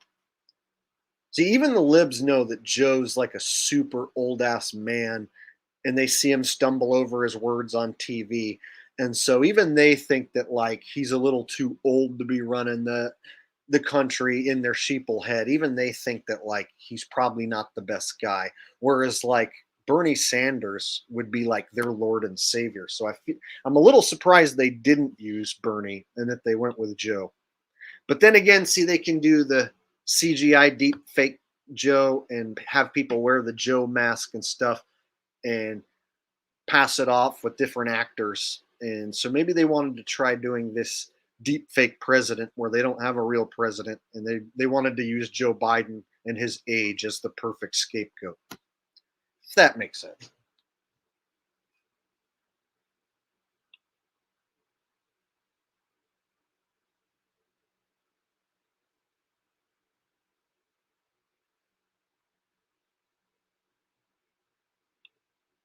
Alexander C says Bernie about the same age as Biden.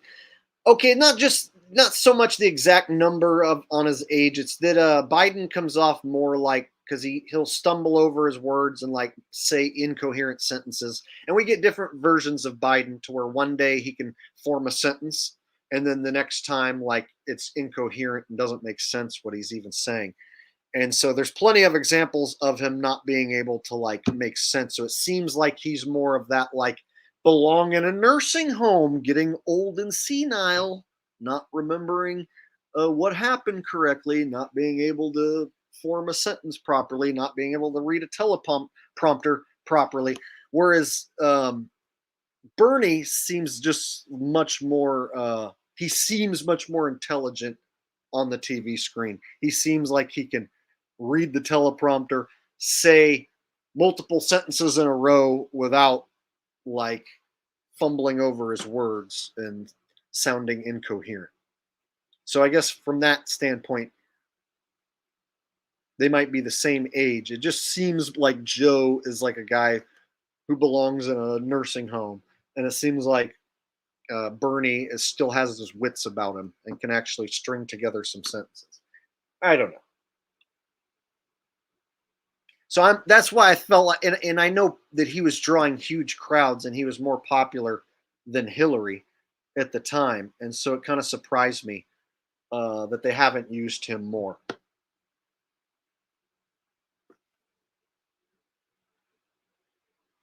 But, you know, there's still time left. So who knows? Maybe one day they might have him be the next a president in the future. Who knows?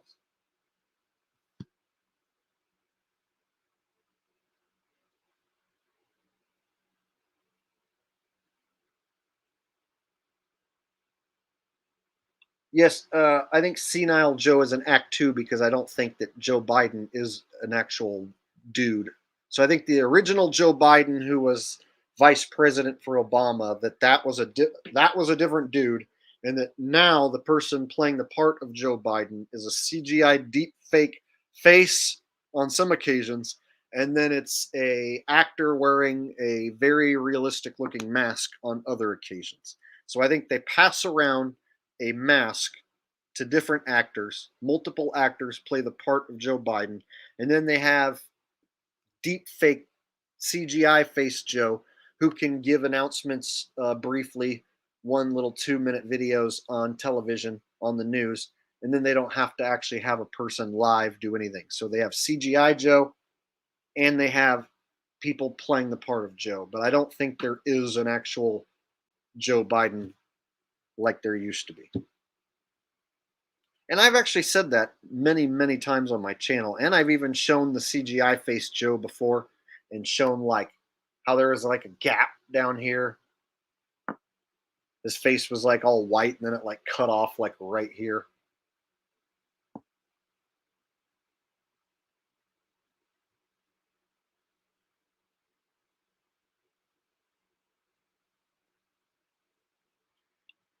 Yeah, you got to think Hollywood special effects, or Hollywood makeup artists, excuse me, Hollywood level professional makeup combined, Hollywood professional prosthetics combined with the best masks that exist. So when you take money away, because the funding is definitely there. So when money's not an issue and you can create the best Joe Biden mask in the world, well, just use your imagination. Think about the absolute best Hollywood professional makeup artist and the best mask. That means anyone can put it on, fumble through a sentence, and they can pass you off as Joe even. And then through post-production on TV, they can do all sorts of things there too. So they can even take the footage of somebody being like, "Hi, I'm Joe Biden," and then fucking tweak it, change the voice a little bit, and then fucking show it. You see what I'm saying? So between the makeup, the mask, and post-production, it's a wrap, man. And they've even come out and admitted that they have the deep fake technology. They've shown us examples of a deep fake Trump. So the news has come out and said, here's a deep fake Trump. It looks like Trump, sounds like Trump, but it's not Trump. So the news, mainstream news, isn't even admitted that they have this tech. So at what point does it become so good that you just can't tell the difference, if it isn't already?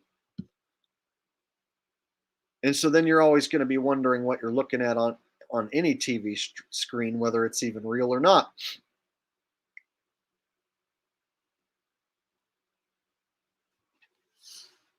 Then you have to consider every damn shot you see of a politician or a president, a possible deep fake.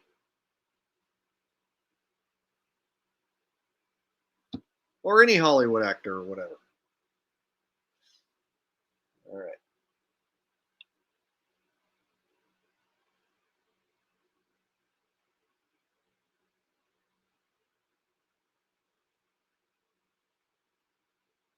Yes, tons of green screen on the news. So they'll make it look like the reporter is there on the scene, and there'll be like police cars and caution tape, in the background. But but then you look and there's like this outline around the newscaster. It's like, yeah, that's a green screen. That person is not even there. So they use green screen all the time on the news, but they don't like come forward and tell you that shit. They like pass it off like they have someone there.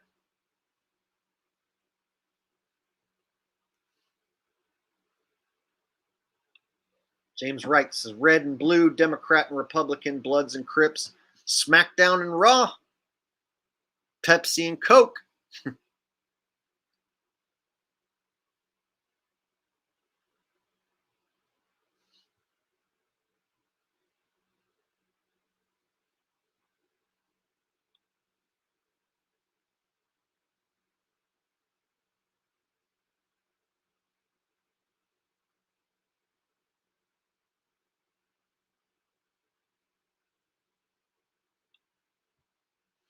yeah, it's kind of scary to think that like artificially they can build a replica model of you and one day like put you in a video doing stuff and everyone will think that it's real. It's kind of scary because like you could see a video of you robbing a bank and then the cops will be like, yeah, we have this footage of you robbing a bank. You're under arrest. You're going to jail.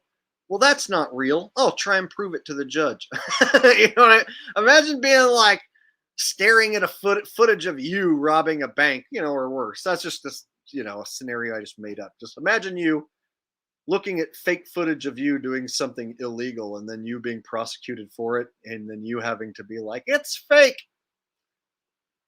Then they bring in some like videologist expert who's like, no, we determined this footage to be real. You are definitely going to jail forever. That would suck. I hope that doesn't happen to me. That's another reason why I feel like the walls are closing in. That and everything else I talked about.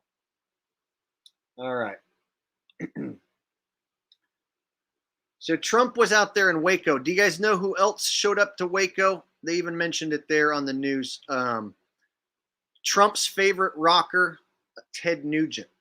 So Ted Nugent worships Trump like they're like best buds. So I guess Ted Nugent played at Trump's rally, and he also made some comments. Let me pull that up. This is Ted Nugent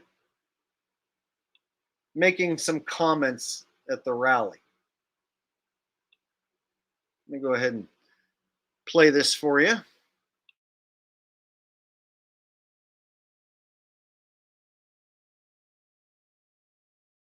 I want my money back. I didn't authorize any money to Ukraine to some homosexual weirdo. I want my money back. I didn't authorize any money to Ukraine to some homosexual weirdo.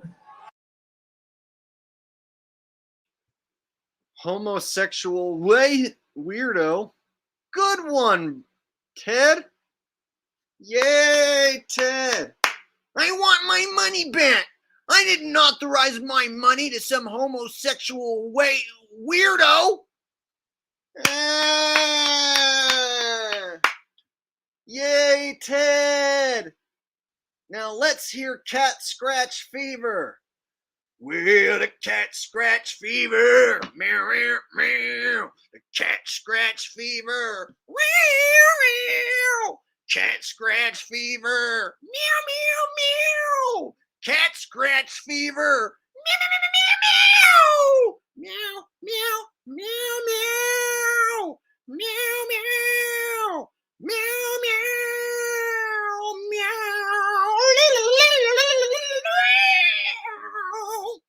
All right.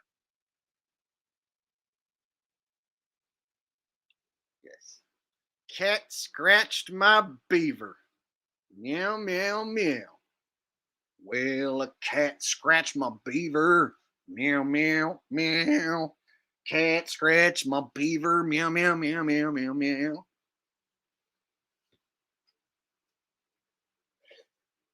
All right, one more time. The legendary Ted Nugent.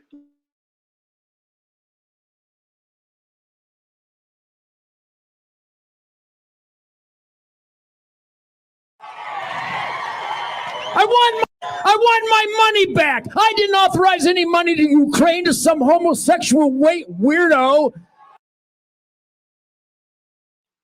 Yeah. Ted for vice president.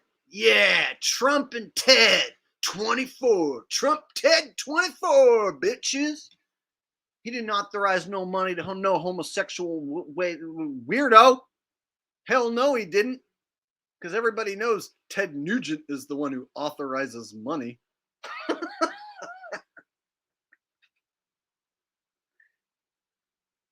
I like Ted's stance on like, you know, being an outdoorsman and hunter and stuff. I like that side of Ted. And I like even the rock and roll side because I'm a musician. But this like Trump ass kissing, like I'm going to use my rock and roll celebrity to promote Trump, like total sellout bullshit. Never will respect the guy ever again. So if he would have just stayed a hunter and a rocker and just stuck to that character, like that's so much more respectable. Like what he does right, what he's done right here is just like a desecration of his character, in my opinion. It takes away the things that I like about him.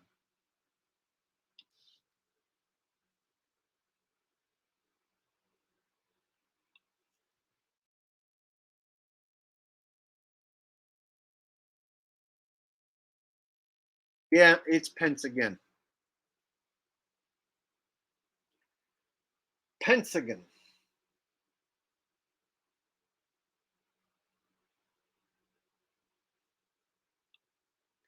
Indeed, it's a big show, it's a big club, and you and I are not in the club.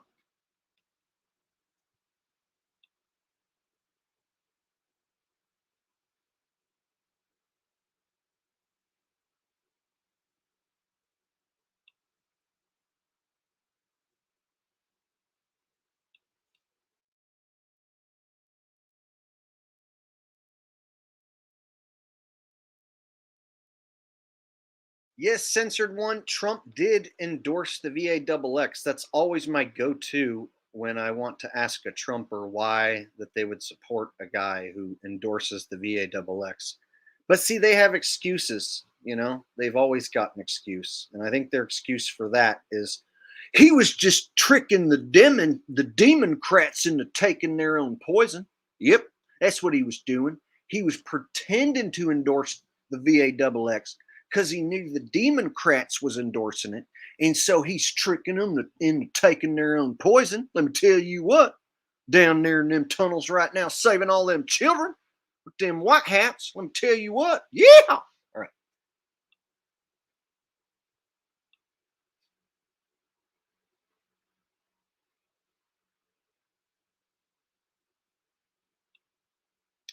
Oh, I hate when rockers start using the stage to like voice their opinions on anything.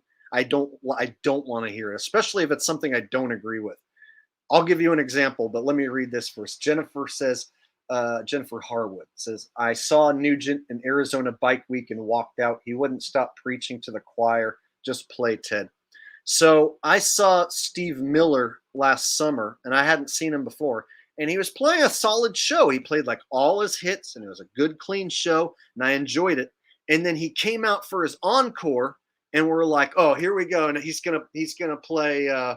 People call me the space cowboy. Some call me the gangster of love. You know, I thought he was gonna play his big fucking hit, whatever it's called, the Joker. He was gonna play the Joker, his main hit. And he's like, "All right, we got 2 songs for you here in our encore, and this first one's about the James Webb Telescope. Let me tell you about the James Webb Telescope. It's a telescope, blah, blah, blah, blah, blah. And I decided to write a song about the James Webb Telescope." I'm like, motherfucker, dude, you're going to tell us about the James Webb Telescope? And you wrote a fucking song that none of us want to hear about the James Webb Telescope that doesn't exist? You stupid piece of shit. You sellout piece of shit. I was totally enjoying this concert. Now you're going to talk about the James fucking Webb Telescope and play a song nobody goddamn wants to hear. We sat through the whole concert. It was awesome. And now you're going to play a song that none of us have heard while we all want to hear the Joker. Fuck you, dude. So we had to sit there for like 4 minutes while he played this like song nobody knew. Everybody just stood there going, what the hell is this? Even big Steve Miller fans didn't know what to do because it was a song he I guess just wrote. So nobody knew it. And it was like, bro, it's an encore. That means you come out and you play your best shit. And then that's no. Anyway, so Steve Miller Band, I don't know if he does this all the time, but he did this at the show I was at. Played all his hits, and then he whipped out the goddamn James Webb Telescope shit at the end. Asshole. Who else did that? Or who else did something like that? I saw Van Halen just before Eddie Van Halen died, like the year before. So the oldest version of Van Halen, before they were no longer a band. And David Lee Roth likes to run his mouth on stage and say a bunch of shit. And it's like, can you shut up and just play the songs and sing? And he won't sing it the way it's supposed to go. So if you ever saw Van Halen, you're usually disappointed with David Lee Roth because he like doesn't sing the parts properly or in time. And he like talks and says a bunch of stupid shit and thinks he's funny and laughs at himself. Like, bro, that like I can get up there and sing your songs better than you, and then I'm gonna be disappointed.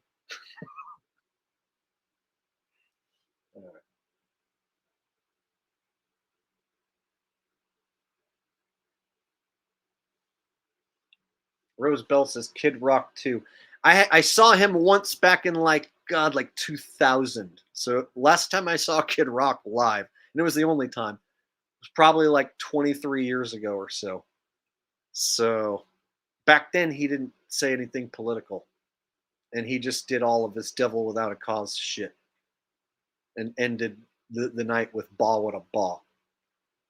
So back then, it was all Devil Without a Cause shit. Literally, like the whole set was just Devil Without a Cause. So I haven't been to see Kid Rock, and I wouldn't go watch him anymore anyway. But yeah, they're all sellouts in one way or the other. So if they're not against Trump, then they're kissing his ass. And then they have puppets like Kanye, who are also like Trump supporters. And Kanye will be like, "Oh, let me tell you, it's evil juice who are in control." But he won't say anything about space being fake. He won't say anything about the weather being controlled, like any other conspiracy. But we're supposed to listen to him about who he tells us is in control as he supports Trump. Get out of here, puppet. So whenever celebrities use their celebrity to promote a presidential candidate, that is always a sign that they are a total sellout working for the man.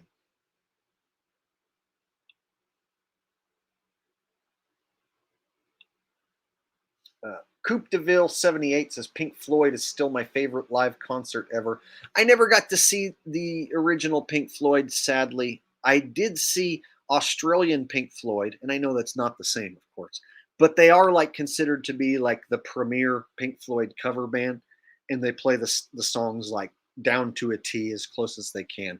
And they have a huge setup just like Pink Floyd, the three lady backup singers, all the different parts.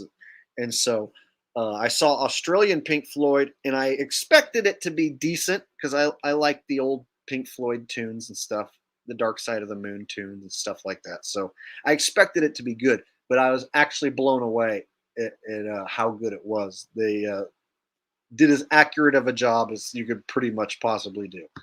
And they had a big blow up kangaroo because they're from Australia. So instead of a big pig, they had a big blow up kangaroo, and it bounced and danced on stage, and the thing was gigantic. So a gigantic, big blow up kangaroo is like their own Australian touch that they put on it. And I got to say, fabulous show. So if you ever get a chance to see Australian Pink Floyd, that's as close as you're going to get to the original.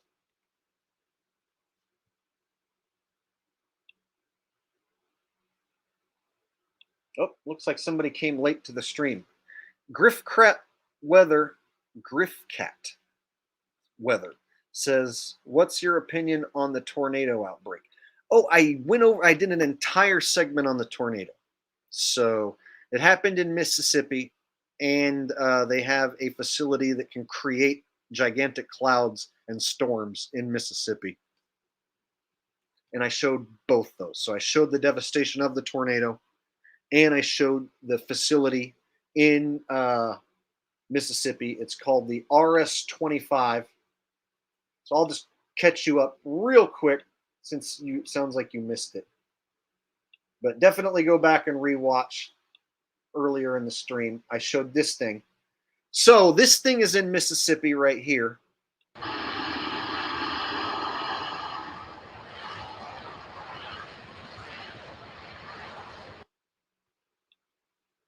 So I'm basically putting 2 and 2 out there for you to put 2 and 2 together.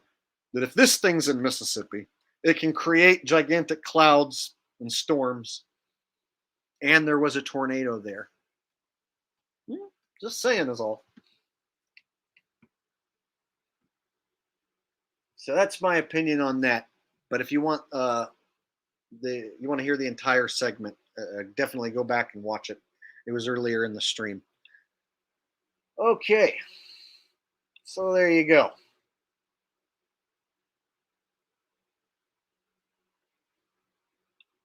Oh, it's not just a smoke show because it actually did start raining shortly after that.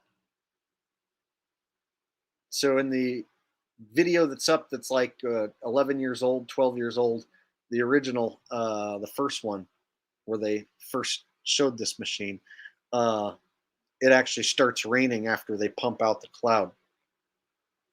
And the guy's actually standing under it like, wow, NASA created a rainstorm out here.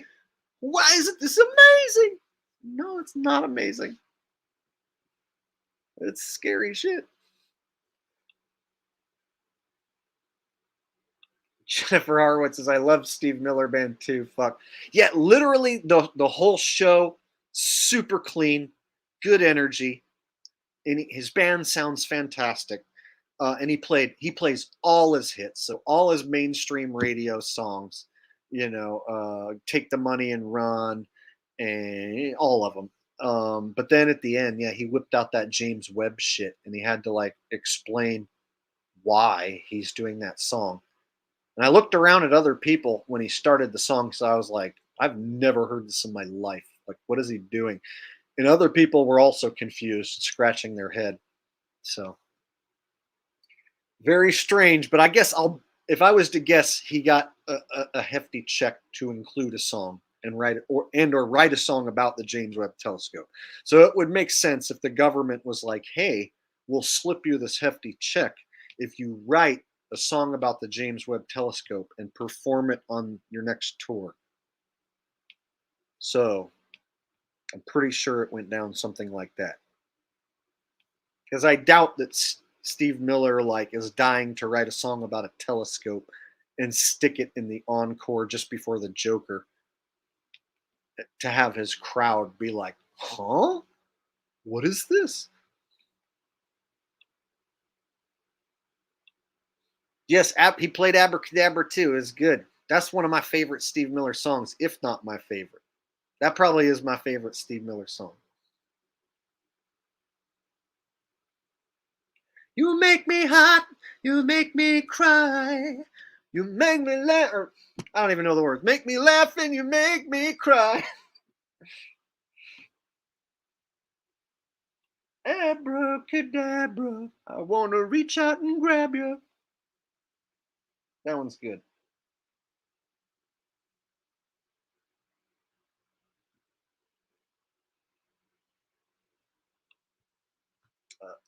Am I a dream catcher? Says, what if all the clouds are man-made by the Illuminati? Shit, what if just, even if it's just the majority or half of them or any of them, that's scary enough. So yeah, there still can be some natural clouds, but the fact that they can pump out artificial ones with machines like that makes you wonder what you're looking at. Plus just airplanes. Airplanes are spraying shit too. So between airplanes spraying shit, the RS-25 engine that shoots out those clouds, HARP-like facilities. That's a lot of different weather modification. A lot of different ways that you can manipulate weather patterns with all that different technology.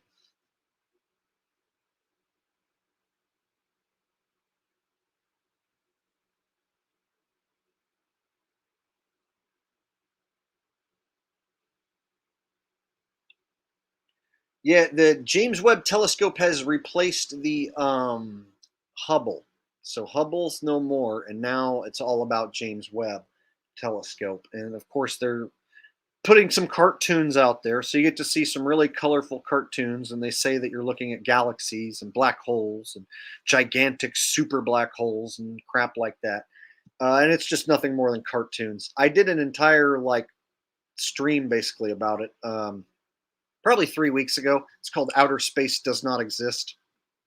So if you want to watch me specifically talk about the James Webb Telescope being fake, it doesn't exist, and going into different examples of and pictures that are fake, of course, of the pictures it supposedly sends back. Yeah, I did that like 3 weeks ago. So go check out that live stream if you didn't.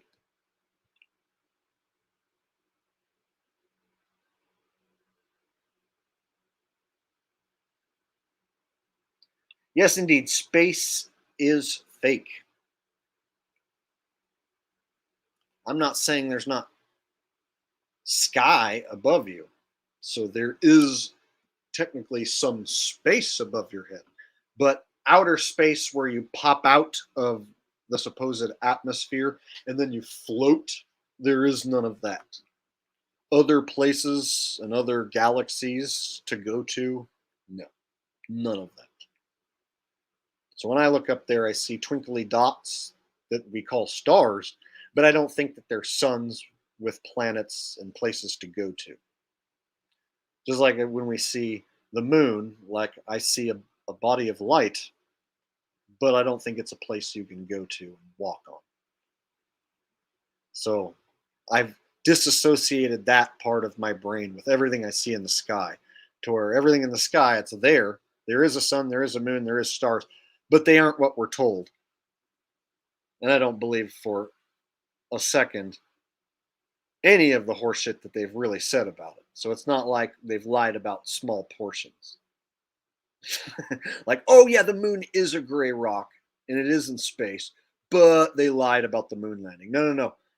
They lied about the moon landing, and you can't go there and walk on it because it's not what they told you it is. So what the hell is it? Is the question. What is the moon? What is the sun? How do those things work? Those are the questions that I wonder, and I know I can't get positive, definitive answers to those questions.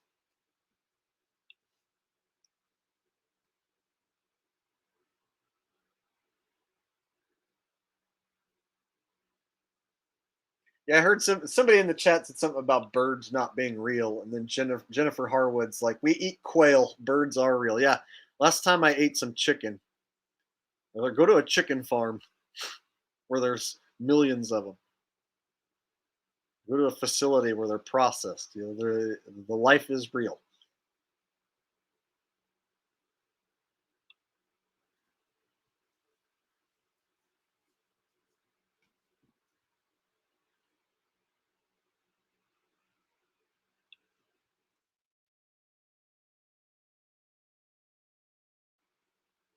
Griff Cat Weather says you should buy a rocket yourself and see what's above us.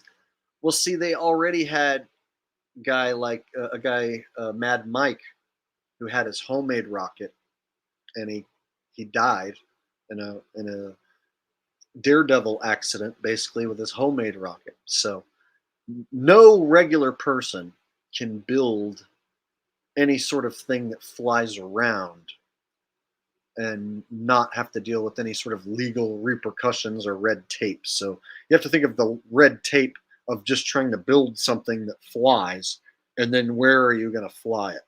So just something like, I'm going to build my own airplane, and then I'm going to fly it around my neighborhood. Well, that's not allowed. They'll find a way to stop you from doing that, right? You have to like abide by all the different aviation rules and stuff. You can't just be like, I built this plane and I'm just going to go take it where I want now. So there's lots of red tape, tons of limitations. And so when you look at the example of a guy building his homemade rocket, Mad Mike never said he was going to go to space. Mad Mike just used flat Earth to get promotion for his rocket. So he used it to gain publicity. So he got tons of publicity by putting the words flat Earth on his rocket. But he was even honest and said he's not going to go high enough to be able to see the Earth from space or any curvature. So he's just putting flat Earth on the rocket for publicity for the fact that he was doing a daredevil stunt. So he did his daredevil stunt the last time and died. And then the word is on TV that the crazy flat earther tries to go to space and dies. So the example out there of flat earther trying to go to space equals like kooky, weird, kooky, crazy guy who built his own rocket and killed himself. And so that is what is the representation in people's minds of like a crazy idiot flat earther, somebody who might build their own rocket and kill themselves, So, yeah, I don't know how many of you guys remember that story. It was pretty popular at the time. It's been several years now, but it was hugely popular at the time.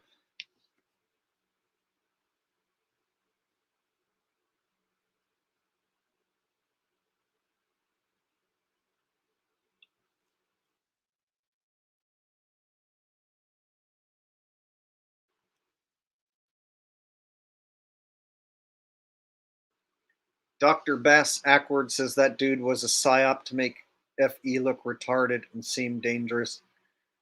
He did get a ton of media attention, was on like Tosh.0 and all over the news. And so they definitely gave the guy a ton of promotion, publicity. And then when you look at the outcome, yeah, it's easy to make the connection that he was definitely part of a psyop. So then you wonder, like, is Mad Mike actually dead, or is he like, did he fake his death, and is he alive somewhere? Is he another one of the death fakers? So I can never prove for sure, like, someone's alive and on an island somewhere. I can never prove that, but you always have to wonder when any celebrity dies, or in this case, when not so much a celebrity, but like a guy who was used to represent flat Earth and going to space in his own homemade rocket. Like, did he really die, or was his death fake? But he was actually a daredevil before he was ever on TV for the flat Earth rocket. So apparently he was a lifelong daredevil and did a variety of different types of stunts. I can't remember all of them exactly, but I did hear that he was like a lifelong daredevil. So if that part is true, then perhaps maybe he really did want to do the daredevil stunt just because he was a daredevil and he used the flat earth as publicity. And then they could have possibly paid him off to fake his death. I don't know. Who knows? It's hard to say. So I would agree with you that the whole thing seems like a big psyop, but at the same time, it was a long time ago and I can't prove it.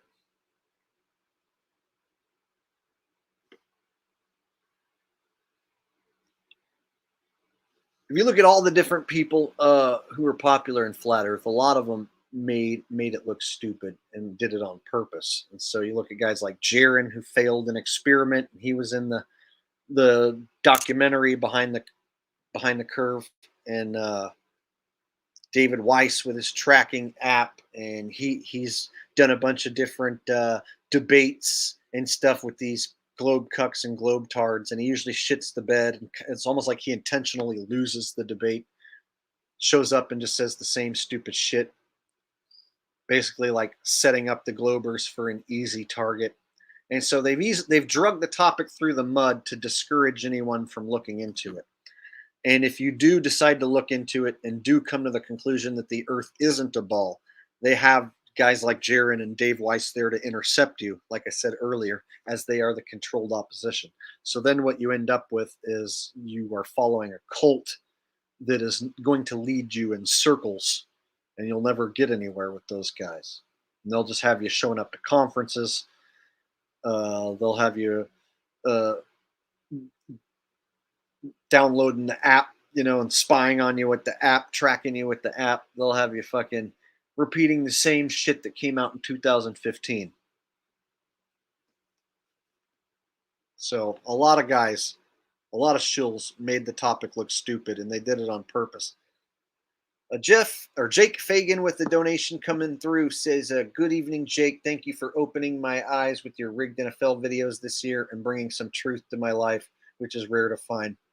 Hey, no problem, man. It's actually, a little discouraging that now that the season's over, all the traffic to my channel is dead.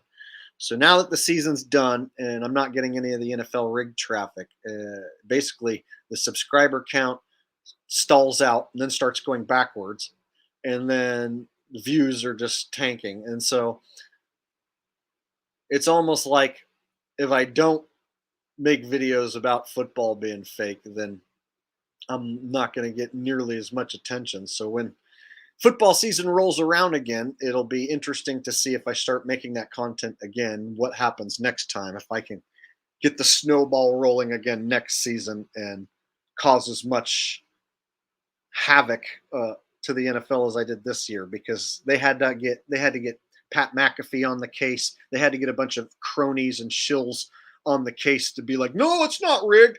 It's just the referees. Yeah, it's just the referees. And that's due to the pressure that I put on them and a lot of my videos going viral. So it'll be interesting to see this next season when I crank out some new NFL rigged content, if I start like steamrolling again, or whether they change the algorithms to where they won't allow the content to get out to any new people. So we'll see what happens. But for the time being, with the season being over, yeah, all that traffic that I was getting has basically just shut off. Yes, Pat McAfee, classic talking head shill. If you look into his celebrity, it's completely artificial. So if you go to his Wikipedia page and you look into like how Pat McAfee became Pat McAfee and what his story is, it wasn't just like punter becomes a WWE commentator and football commentator. Just it's that easy. No, it wasn't just that easy. If you look into his story, it's like, oh, he was out of money, but then he beat a bunch of poker players in a gigantic poker tournament and won this money. And then he went to Hollywood and they took a long shot on him. And then he became, he became a punter, and then he also worked for the WWE, and he also works for ESPN, and he also works for FanDuel, and he also works for Budweiser. It's like, dude, how do you have that many jobs, dude? ESPN analyst, WWE commentator, and you have a contract with FanDuel, and you do your YouTube shit, and you have a crew and a set and a state. Like, he has a whole set and everything. Like, when you look at how big he is and you look at like where he came from, it doesn't make sense. A punter? Nobody gives a shit about punters and kickers. Once a player retires, their celebrity drops considerably if they're not a Hall of Famer. So regular players, starters even, once they retire, their status drops significantly because they're no longer really talked about. Now, Hall of Fame players, that's a different story. But a punter, there's just no reason for him to be as famous as he is. And when you look into his celebrity, it's like he has handlers who are basically telling him where to be and when to be, because no one man can have that many jobs and do that many things. And there's like probably 10 other companies that I'm forgetting that he's also working for at the same time or has worked for. So when you look at his resume and all the different things he's done, it doesn't line up with just being a former punter. And so his celebrity has been artificially inflated, and they use him as like the connection to the common man. So your common man, 30 and above, basically 30 to 50, they got Pat there to give you your sports betting advice, to promote Budweiser to you, to tell you, oh yeah, I'm definitely betting on the Niners this weekend. That's who I'm going for. Well, I like to watch Pat, so that means I'm going to go with the Niners too, because Pat picked them. You see, so he can influence millions of men in which way they're going to make their bets, influence them on which beer they drink. Oh, well, Pat drinks Bud Light, so I'm going to drink. And he's got one on stage there. So next time I go buy beer, I'm more inclined to buy Bud Light because I see him drinking it. See? FanDuel. So his FanDuel contracts was like $30 million or something, $60 million. It was an ungodly amount.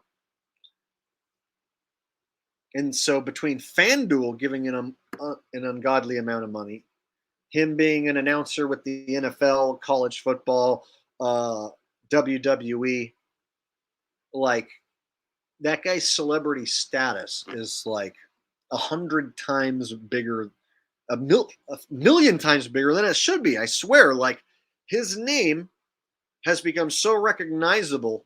And when you look at like, what's the talent? Oh, he was a punter. Okay, but what's the talent? Oh, is he funny? No, he's not funny. Does he come up with really good jokes? Like, no. So what is it about him? If you listen to his commentary, it's not good. His commentary sucks.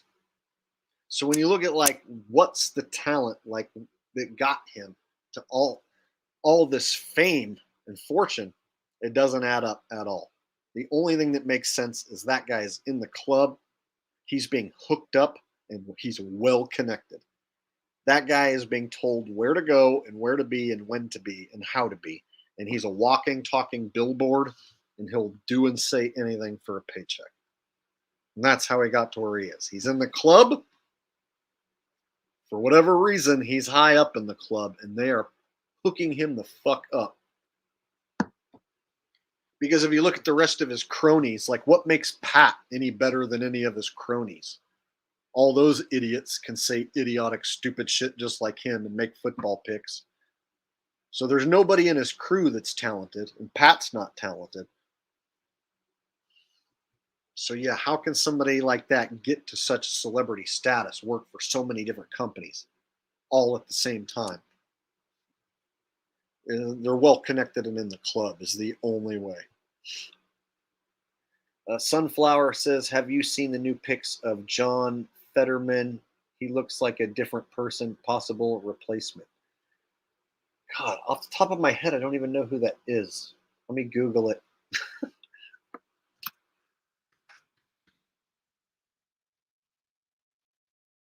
Oh, it's a senator.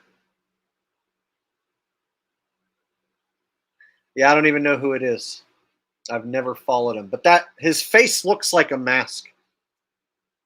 Here, I'll pull him up on my end.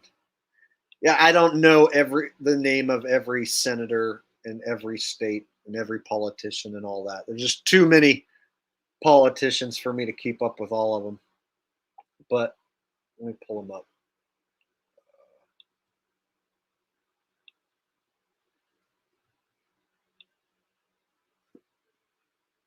He does have kind of a face that looks like it could be a mask. Bald head. Old people with wrinkles. Those are the type of masks that are easier to fucking pull off too. Look at this forehead. See, when I say these people are wearing masks and this looks like a mask to me, like that forehead right there, that's very unnatural. Looks really weird. Yeah, never heard of the guy actually.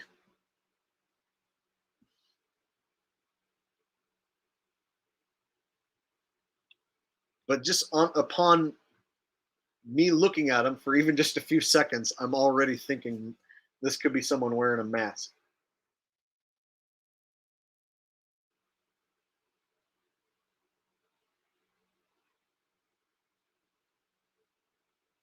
He's a big dude, isn't he?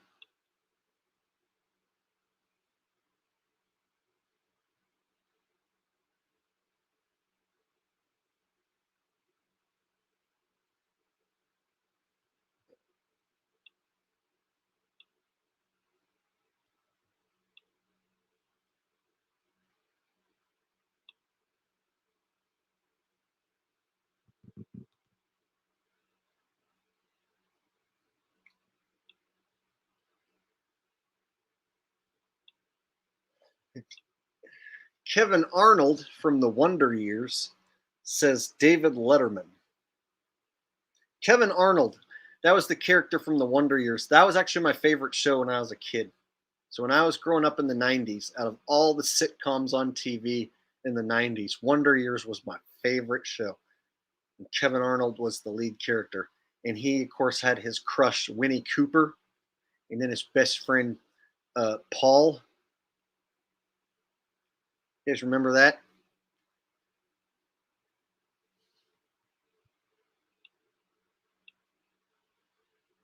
Yes, Fred Savage. What would you do if I sang out of tune? Would you stand up and walk out on me? They played that song as the intro. I will try not to sing out of key. Have a little help from my friend. All I need is my friend.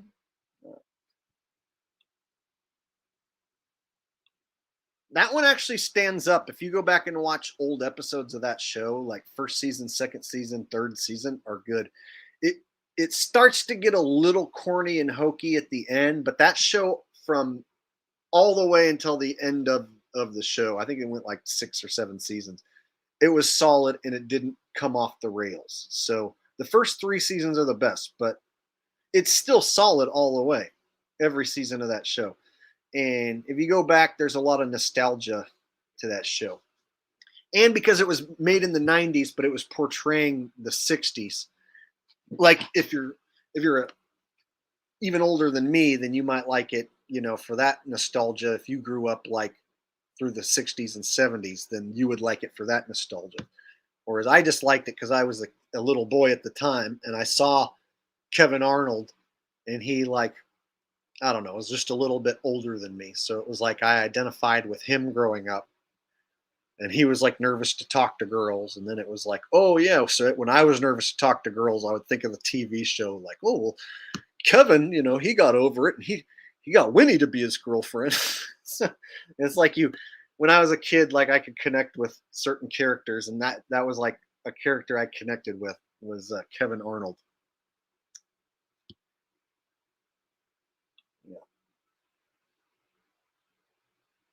Yes, in the end, Winnie ended up marrying someone else, but we never saw that. That was just said in the final episode.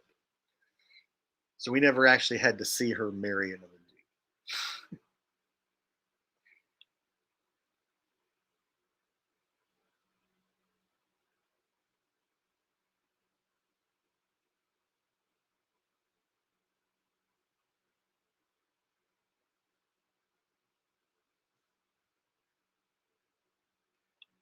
And his little brother, yes, Boy Meets World, Ben Savage.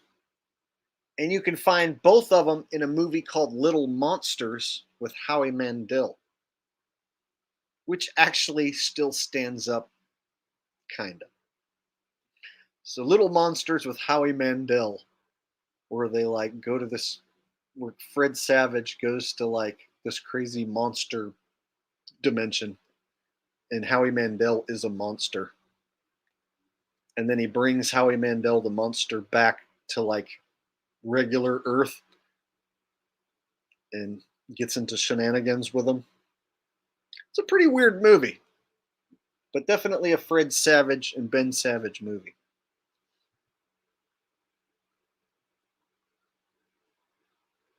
He was Fred Savage was also in The Wizard, where his little brother in the movie wins the Nintendo Championship, right? I'm really dating myself now. Oh, man, I'm old.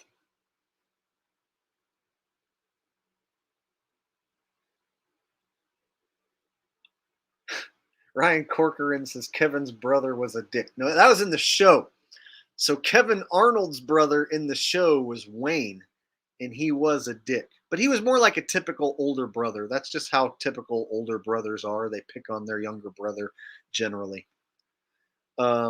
So Wayne was the brother in the show, but his brother Fred Savage's brother in real life is Ben Savage, and they were both in the same movie, Little Monster. Anyway, now we're going off on a bunch of old ass TV trivia, or at least I am. It all started because that guy's name was Kevin Arnold.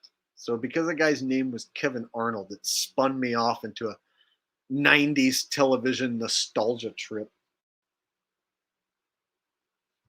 Well, here's news that I haven't heard. Ben Savage is running for some office in California. Well, there's somebody I'd vote for. No way Ben Savage would ever sell out. He's a man for the people. In fact, he's down there in the tunnels with the white hats right now, saving all them children. Ben Savage 2028. Here's a good question. Nitpoon asks, Heathcliff or Garfield? Well, Garfield is definitely 100 times more famous. No one even remembers Heathcliff, really. I do, but not that many people even know who he is or remember Heathcliff. But I remember Heathcliff used to get into like fights around the neighborhood, and it would have like a puff of smoke with like sounds coming out of it. So whenever he got in a fight with another cat, it would be like this smoke cloud where they're like, that's what I remember most in my head. But I like Garfield. And then they also had all the farm animals. So you'd see like a 15-minute Garfield episode, and then there would be like Orton the pig and like a duck and like I think there were like farm animals that had their own show. Can't remember the name off the top of my head, but it was on Garfield. So you'd see like a Garfield episode and then a whatever the other one episode. Holy shit, we're going off on some old cartoons now, aren't we?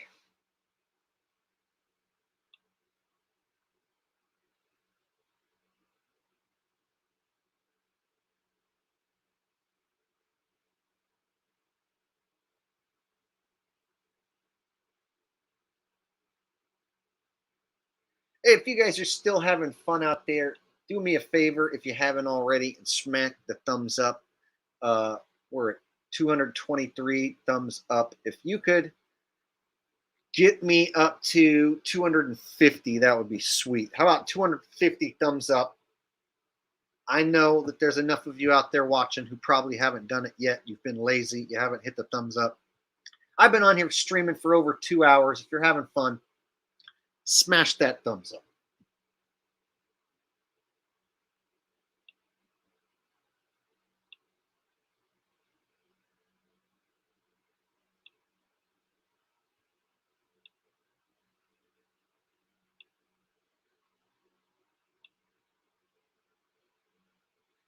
All right.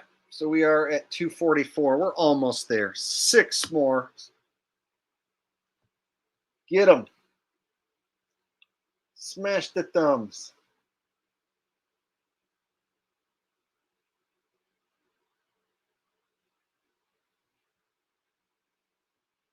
Five more, guys. 5 more. And then we'll move on.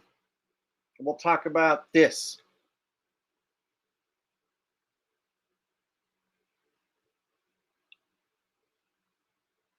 Come on, guys. 5 more people. Come on. Smack the thumbs up. Do it. Do it. And then we'll move on. Otherwise, I'll shut this shit down and everyone's going to go to bed early. 2 more.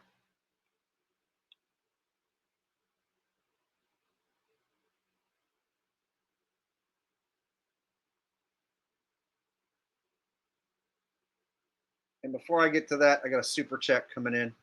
I'll read this one first. Okay. So super chat coming in from Brining Shitley says, Auguste Piccard went in an air balloon to the Earth's stratosphere and saw the Earth was flat. Search him. Yeah, that sounds familiar. I believe I've probably heard that at some point before. Yeah, I believe it. I don't think there's any point that you go up and then you suddenly see curvature. I even put out a video many years ago, probably like 2016, 17, one of those, called At What Height is the Earth's Curvature Visible? That was it. At what height is Earth's curvature visible? And I showed how if you ask that to any globe believer, you'll get a different answer from every globe believer. So one globe believer told me that he climbed up on Mount fucking whatever it is in Washington, and he could see the curvature from on top of a mountain. So I've had people say I was on top of a mountain and I could see the curvature. Another guy said that he was on top of a building and saw curvature. So apparently being on a skyscraper, you can see curvature. And then there's people that say they see the curvature out their airplane window. Hell, there's people who've told me when you go to the beach and you look at the ocean, even just standing there on the beach, that you can see curvature. So I've been told that you can see curvature just standing there without being in the air, that you can see curvature from the airplane, from a building, from a mountain. But according to Neil deGrasse Tyson, you wouldn't see curvature from any of those heights, and you would have to be way, way, way higher in order to see this curvature. And so Neil deGrasse Tyson even says the Felix Baumgartner sky jump, the oh, you guys remember he did the parachute jump from like super high. Well, he was using a fisheye lens. So Neil deGrasse Tyson, who is an astrophysicist, says the Earth is a spinning oblate spheroid pear. He says that you would not see the curvature at all, and it would look flat, even from that height that Felix Baumgartner was at. So I find it hilarious that you have an astrophysicist who many globe believers look up to and listen to and think is smart. And he basically says that you won't see the curvature, and that shit is flat unless you're up, I forget the exact number, 150,000 feet high or something like that. I know it's like something like 150,000 feet high or above is when you would start to see it. But anything lower than that, it'll just look flat. And so it's funny, all the people that told me I saw the curvature from an airplane, I saw it from a mountain, saw it from a building. It's like, well, you are disagreeing with the world's most famous astrophysicist. Now, of course, I don't believe Neil deGrasse Tyson at all, because I know no matter how high you go, it's still going to be flat. But it is funny that he says that that Felix Baumgartner jump from supposedly the edge of space was using a fisheye lens, and that the horizon should be flat.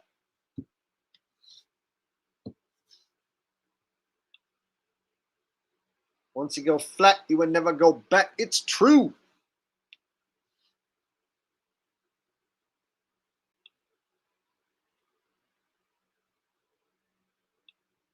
BA says they only say 150,000 because the balloons won't go higher than 130,000.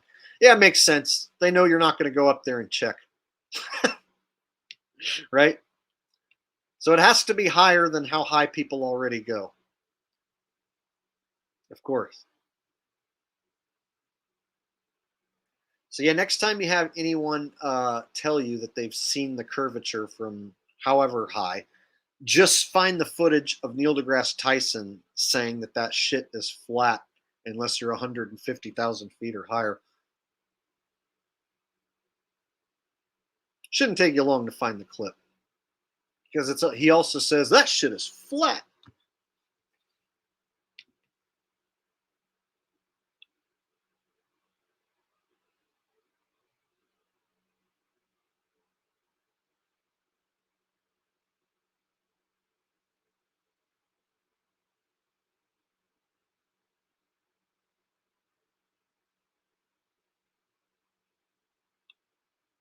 Yeah, the crepuscular rays coming out of the clouds that you can trace back to what appears to be a local sun.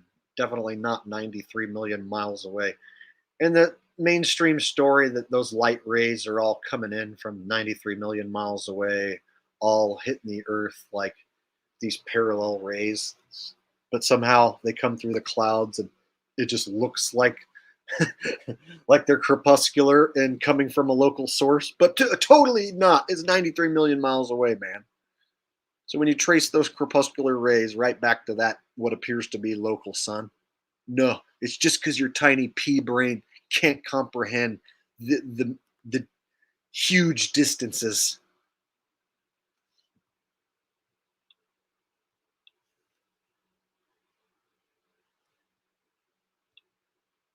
David Yount says, hope everyone is enjoying this show. Jake is the truth goat.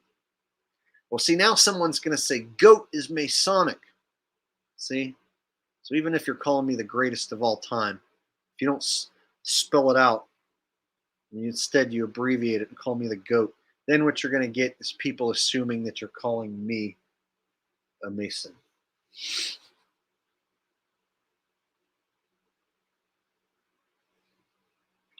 Indeed, shout out to Q and Fee. I'm going to have him on again, too. He did a good video. Well, he's done the last few videos have been good. They're technical, so they're not like the easiest to follow. You got to like keep your mind straight and pay attention. But if you can pay attention and follow along, he's definitely got some zingers. You don't see any Globers stepping up and trying to like debunk him or anything.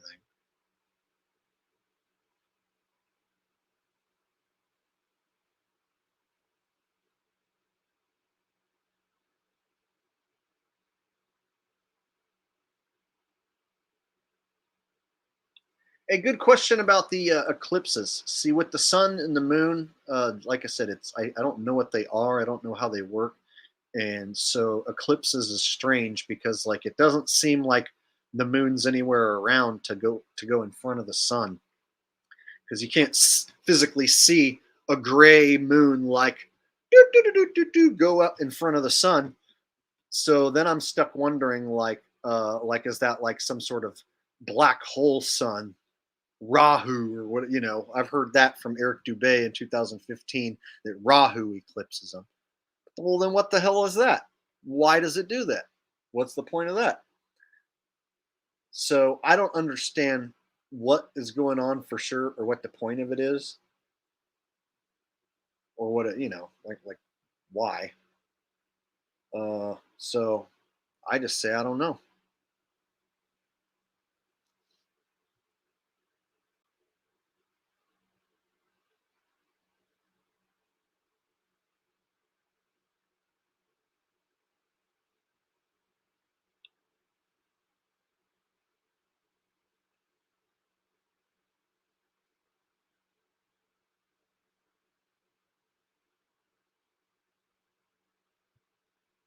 A good question. I, a dream catcher. I've never, been able to have my own plane and like go exploring. I think in my head, like, man, if I had a plane and fuel and could stay up there, it's like, yeah, I want to just like follow the sun.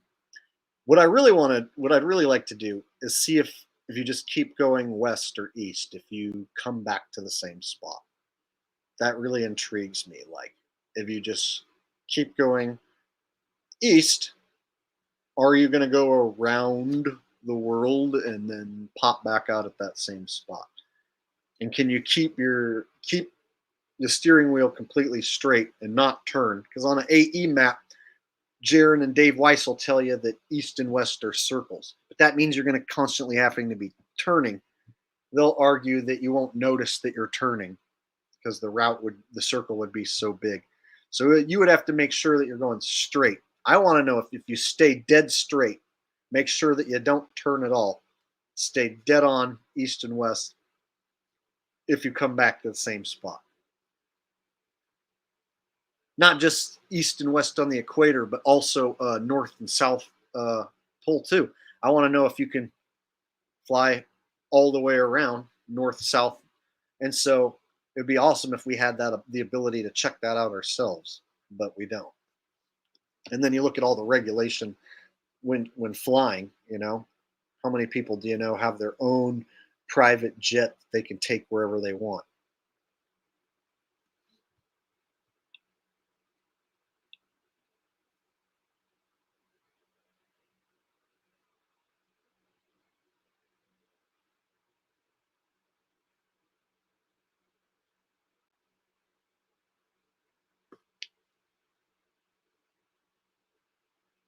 Nit Poon says, everyone don't forget to restock on the Alex Jones bone broth and Instahard. It's the only way you can stay in the fight from your couch and take down the NWO. Brain Force half off. Let me tell you something, folks. Right now, I'm fixing to eat my neighbor's ass. My babies will not go hungry. And my neighbor has got a big, plump, juicy rump roast. And I'm fixing to cut me a slab right off there and feed it to my babies like a mama bird feeding worms to her young. What we need to do is rise up with nonviolence. With nonviolence, we can take over these damn globalists, take back this world. But we have to do it nonviolently. You know how we're going to do it? With my promo code down below if you buy my male vitality pills. We will indeed rise up with nonviolence. So if you want 10% off my male vitality pills, it will increase your longevity. And you're going to need to order now. Alex Stein personally took my male longevity pills, and he can tell you how well they work. Alex Stein pretending on the grind all the time. I took some of Alex Jones' boner pills, and my dick was hard for like 2 weeks straight. Oh my God. They're so good. You should buy some.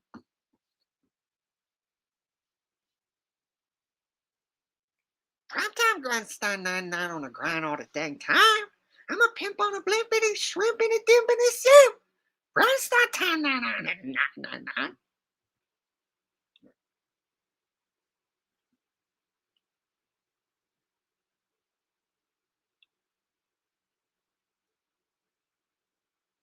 Folks, these globalists are expecting you to show up and protest with violence. So what we're going to do is we're going to show them how nonviolent we can be. All right, let's take it to them at the government capitol. We're going to show up with the most nonviolent protest of all time. We're going to show these globalists who's boss.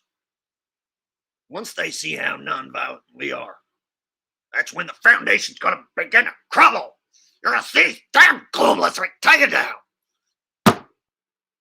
Don't you like when he acts like he's all fired up and pissed off, like he's saying something really important? Let me tell you something. That's when you're going to see this foundation start to crumble, folks. I might not have to eat my neighbor's ass if we could just stand up with some nonviolence. Mass Martyr says, Nos Confunden Map /book. Have you heard of it, peep? I have no idea what you're even talking about. So no. Thank you for the donation. Nos Confunden. If I don't write that down, I'll totally forget that in like 3 seconds. Nos Confunden.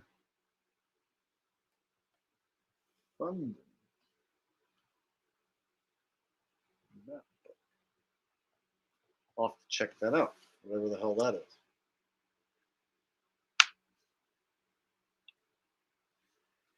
Yeah, Lady Vanilla says, pretty sure Alex has a meth problem. Yeah, that guy does stimulants, and he might even drink too. He might get drunk and do stimulants. And he's a total flamer bottom, and his character is like make serious conspiracies look like a joke by having this flamer show up to a town hall meeting and bring up something that's serious, but do it in a very comedic, cringy way so that everyone who sees it just associates it with a joke.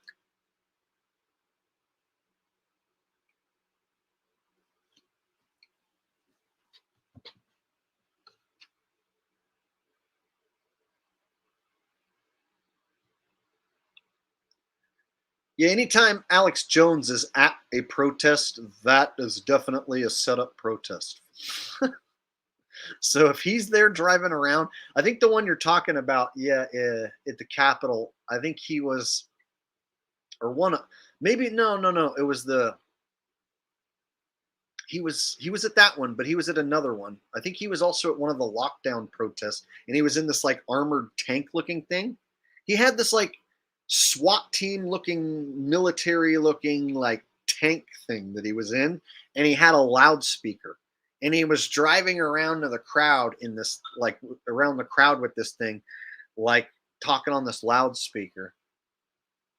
I forget exactly where I saw that. I want to say maybe it was one of the lockdown protests, not the one I went to, but maybe one of them.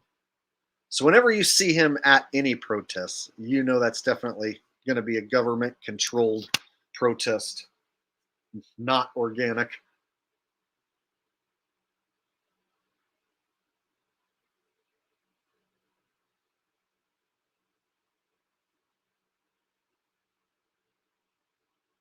Oh God. Looks like my friend Shay was following along, and she looked up the Nos Confunden map, and looks like it's a shill map. Looks like now I'm gonna have to check it out.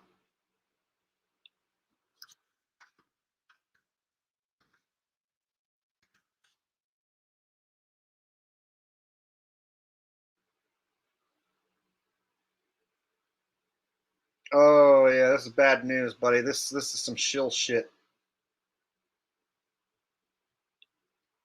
Let me pull it up. Yeah, this is cartoon shill shit made to dupe flat earthers who figure out that the Earth isn't a globe. So basically, if you figure out the Earth isn't a globe, they have a circle map and model, and then they can stick the circle map and model amongst a bunch of other cartoon circle maps and models, and then make you think you live in this big thing. So looks like lots of different circle map models stuck on a big giant map. Land masses and places no one's ever been to.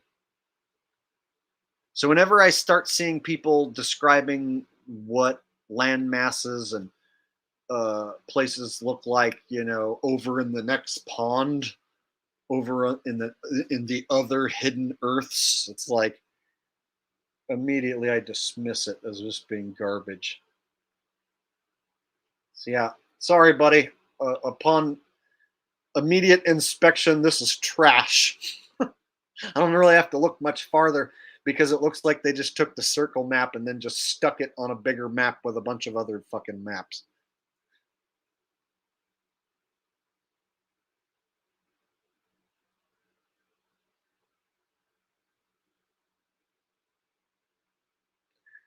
Yeah, there's a bunch of TikTok flat earthers who are pushing a bunch of garbage, and they're getting a ton of hits. And I guess this is a new thing that they're pushing. So whenever you see stuff like this, like you see in the AE map in the center, and then you see all these extra land masses that no one's ever been to, no one's ever proven exist, just toss it out. Because it's a cartoon. No one's been to any of those extra places. No one has proven any of that ever at all. And so rather than look at those extra land masses and be like, whoa, so cool. I wonder what it would be like to go to those new worlds. It's like that's all in your head as far as that picture goes. So there might be extra land, more worlds. I think there is extra land that we're not told about, but it's not going to be on any cartoon map on the internet. Especially not with the flat Earth AE map in the middle.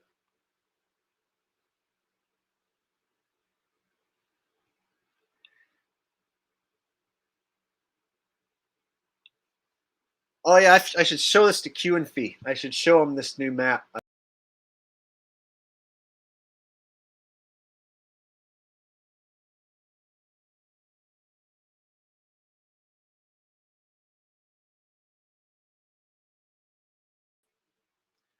Sorry, I accidentally hit the back button. I'm back.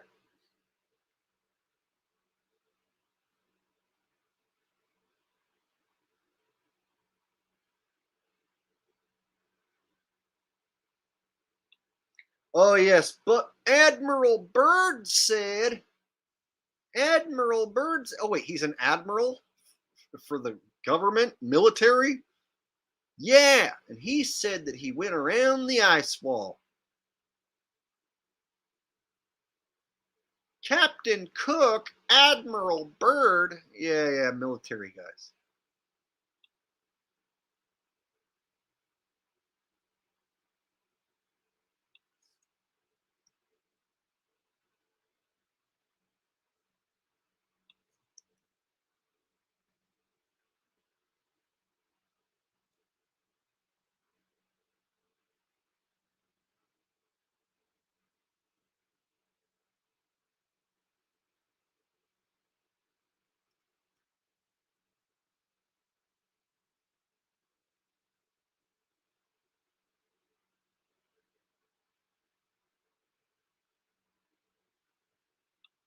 Trixie Andrews says, interesting theory, but nothing can confirm it or the entrance at the tip of South America. Yeah, that's like on the map we see, like the closest, most direct route to Antarctica is if you leave that Cape Horn tip of South America. What is that down there? Like Argentina? So you leave the tip of Cape Horn and then head south. That's like the quickest, closest way to get to Antarctica. But you got to figure that that would be the most guarded route. It would actually make more sense to try to go south from another spot and see if you run into it. Because another thing newbie flat earthers or idiot flat earthers will say is like there's guards around the ice wall and they'll shoot you, or there's boats that'll blow you up and shoot you if you try and go there. But it's like nobody's ever like shown any footage of anyone being turned around or even attempting it. So all we hear stories like, oh, they have guards at the ice wall, but all we really have is some pictures of some ice, some videos of Antarctica supposedly, but I don't know anybody personally that like went and checked it out for themselves, you know. And how many people can go do that? How many people can take a big ass boat and have a ton of supplies and the time and the money and can be like, I'm going to go down there and check that shit out for myself? So it seems like anybody who does get to go on a boat down to what they call Antarctica is going there under the control of the government. So if you're part of the military and they're going to put you in a base on Antarctica, well, you're going to go there under the control of the military. You're going to be under the watch of the military while you stay at the base. You're not going to get to go freely explore.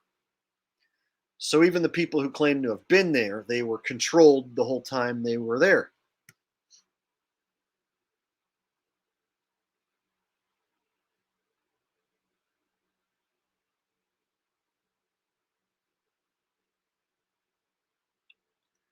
Robert Andres Carvajal says, let's go on Antarctic cruise and get kicked out. They said they could take you to some ice. They could take you to a section that they call Antarctica, you know, and let you walk around as like a tourist thing. But like I said, you don't get to go freely exploring.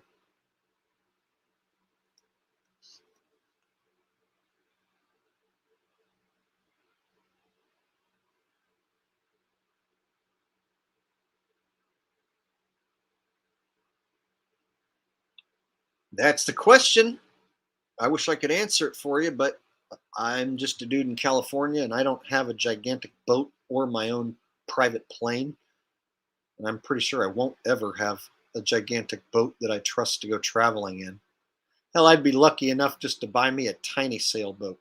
A tiny sailboat is expensive. So if you want a gigantic ass boat that would be suitable for like traveling to new places where you've never been, long ass distances, just think of the money that requires. It's just basically out of the realm of possibility. So it's sad for me to be like, oh, well, no matter how rich I ever become, I'll never be rich enough to have a gigantic boat or my own private jet, right? That's like world stage level rich.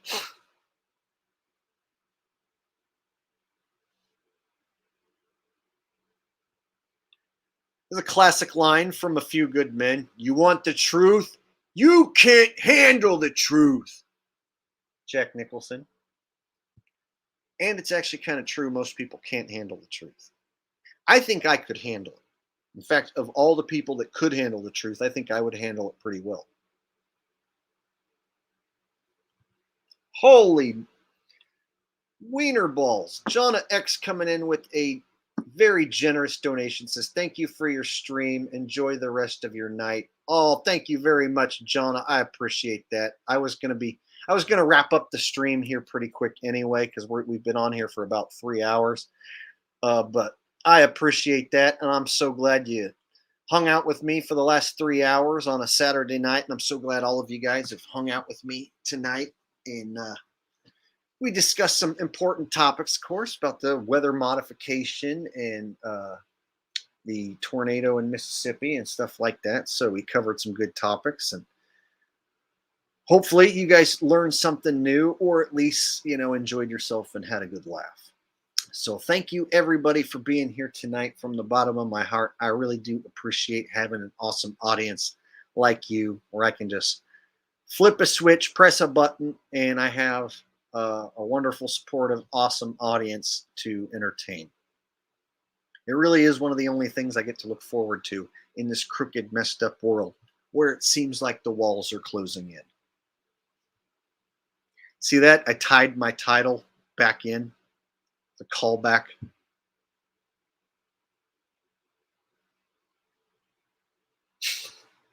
Aya Dreamcatcher says, Jonna X must be a sugar mama. And she's a very generous lady who donates basically more than anybody. And she is here for every stream. And I appreciate her very much.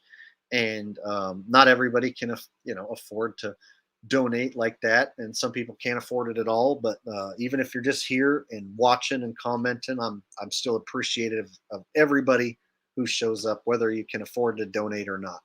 But Jonna definitely does donate more so than anybody, and she's very generous, and I appreciate that.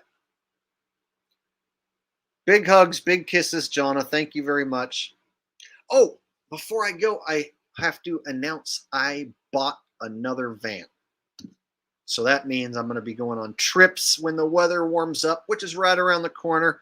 And I'm even planning on a coast-to-coast trip. So I had a van before, and I even lived out of it. So this time I'm not going to live in the van, but I'm just going to use it for trips. So we're not going to go back to van life, but we are going to do van trips. So I will spend, weeks, a month or whatever out in the van, but I'm not going to live in it full time. So that's cool. I bought a Toyota Sienna, an older model, but it didn't have too many miles. It was under 200,000 miles. It had 160,000 miles, so it should have plenty of life left. And Toyotas are good, solid vehicles. I've had a lot of luck with them. So I bought a Toyota Sienna, and I pulled the seats out of it, and I bought some pad and some carpet for it. And I'm not going to build anything in it because I don't have the tools, or it's just not really my wheelhouse. But I am going to put a bed in there and some a cabinet, or some plastic drawers and dressers, shit like that. So I'll do what's called a no build, and I'll put my setup in there. And then I will be ready to go on trips, not only around here, but across the United States even, and even do some subscriber meetups, which I haven't done in quite a while. David Yount says, come to Missouri, broski. Yeah, I haven't been since 2017. So there's a shitload of places I'd like to visit again and do meetups again that I hit back in 2017. And there's spots that I haven't been in even longer, or have never been. So there's still some states I've never been to, or states I haven't been to in decades. So I would like to hit a lot of the southern states that I missed on my last trip. So I haven't been to any of the southern states in, gosh, 15 years or so, longer. So it'd be nice to hit all those states too. So it'd be nice to do a big, huge loop, maybe do 2-3 months on the road. And then I can do, if I stop and do streams, I can replenish, some of my resources. So it'll be a little bit expensive with traveling, gas, and food and stuff. But as long as I'm stopping and doing streams every few days, pumping out content, I can replenish some of the money that's leaving the bank account.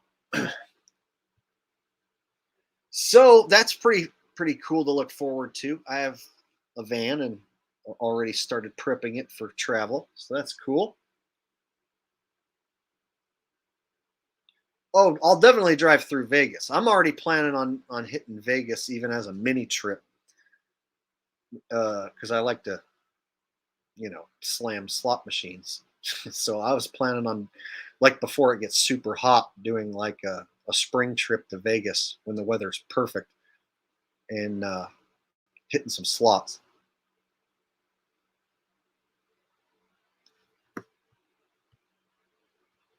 Yeah, I've had a lot of luck with Toyotas, and I have a Camry. So right now I have two vehicles. I have a Camry and a Sienna. I went and looked at a Honda Odyssey and drove it, and it was nice. And then he also had a Sienna that was $1,000 cheaper, and it was older, had more miles. But the Sienna like rode smooth, ran good. It was $1,000 cheaper. I was like, shit, I'll just take the Sienna because I'm just gonna drive the shit out of it, camp out of it. It's gonna get dirty. It's gonna get beat up, so it doesn't have to be like super nice. So yeah, I picked up the Sienna for shit like 3 G's. I picked that thing up. So yeah, looking forward to getting out there and doing a trip. I haven't done a van trip since since I sold my Ford Econoline. I had a Ford Econoline, and as a lot of you know, the catalytic converter got stolen. And so the good thing with the van I just bought is it's a lot lower to the ground. It's like only this much space. It has like a foot step thing to where it's much harder to get under. So I'm pretty sure I won't have the problem of getting the catalytic converter stolen on the Toyota. And I've heard that it's not as valuable of a catalytic converter, so it's not as sought after. So fingers crossed, no tweakers steal my catalytic converter. Any tweakers watching, stay away from my damn van. You better hope I don't catch anyone trying to steal that damn thing. So yeah, I had a Ford Econoline, and tweakers got underneath there and stole the damn catalytic converter while I was sitting here in this office. So while I was here in the office overnight, of course, I go out and start it up the next day, and it's like, sounds like a race car. It's like what the hell? Why is the engine so loud? And then it dawns on you when you step out of the vehicle, like, what the hell's going on? You open up the hood, everything looks okay. And then you follow the noise, you look underneath, and it's like, son of a bitch. I had never had a catalytic converter stolen before. And in California, when they steal your catalytic converter, it's like over $1,000 to fix it, because you have to get a California compliant catalytic converter. If you just run a straight pipe, it won't pass smog the next time you go to get it smogged for your registration. If you buy an Amazon catalytic converter for like $100 and put that on there, well, that's not California compliant, so it won't pass smog next time you go to get it smogged. So California compliant catalytic converter basically means you're going to spend over $1,000 and then have to pay someone to put it in there. So it was going to be like $1,800 to put in a catalytic converter on the van. And I had paid 3 G's for the van total. And so to pay like 2 G's to put a catalytic converter on there, and I needed to get it smogged, and the check engine light was on, so it needed a little bit of work too. So I was basically going to have to put like another 3 G's into the damn thing. So I just got rid of it and sold it off. I was able to get $1,200 out of it without a catalytic converter. I was just the van basically vandalized. I was able still to get some money back out of it, luckily. So fingers crossed that the Toyota Sienna is low enough to the ground that no tweakers are out there right now while I'm doing this stream, cutting the damn cat off there.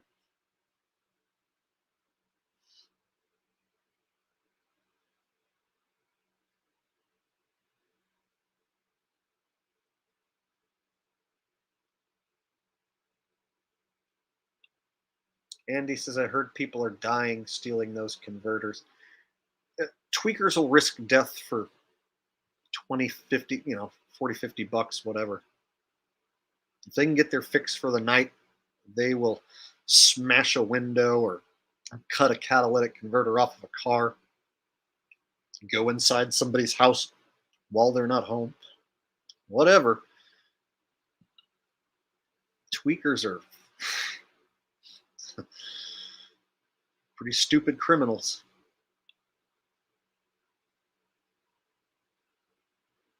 Some of the catalytic converters, depending which kind, have like more valuable elements like gold and platinum or whatever. I think they have like little pieces of platinum or something inside. But I guess different kinds are worth more money than others.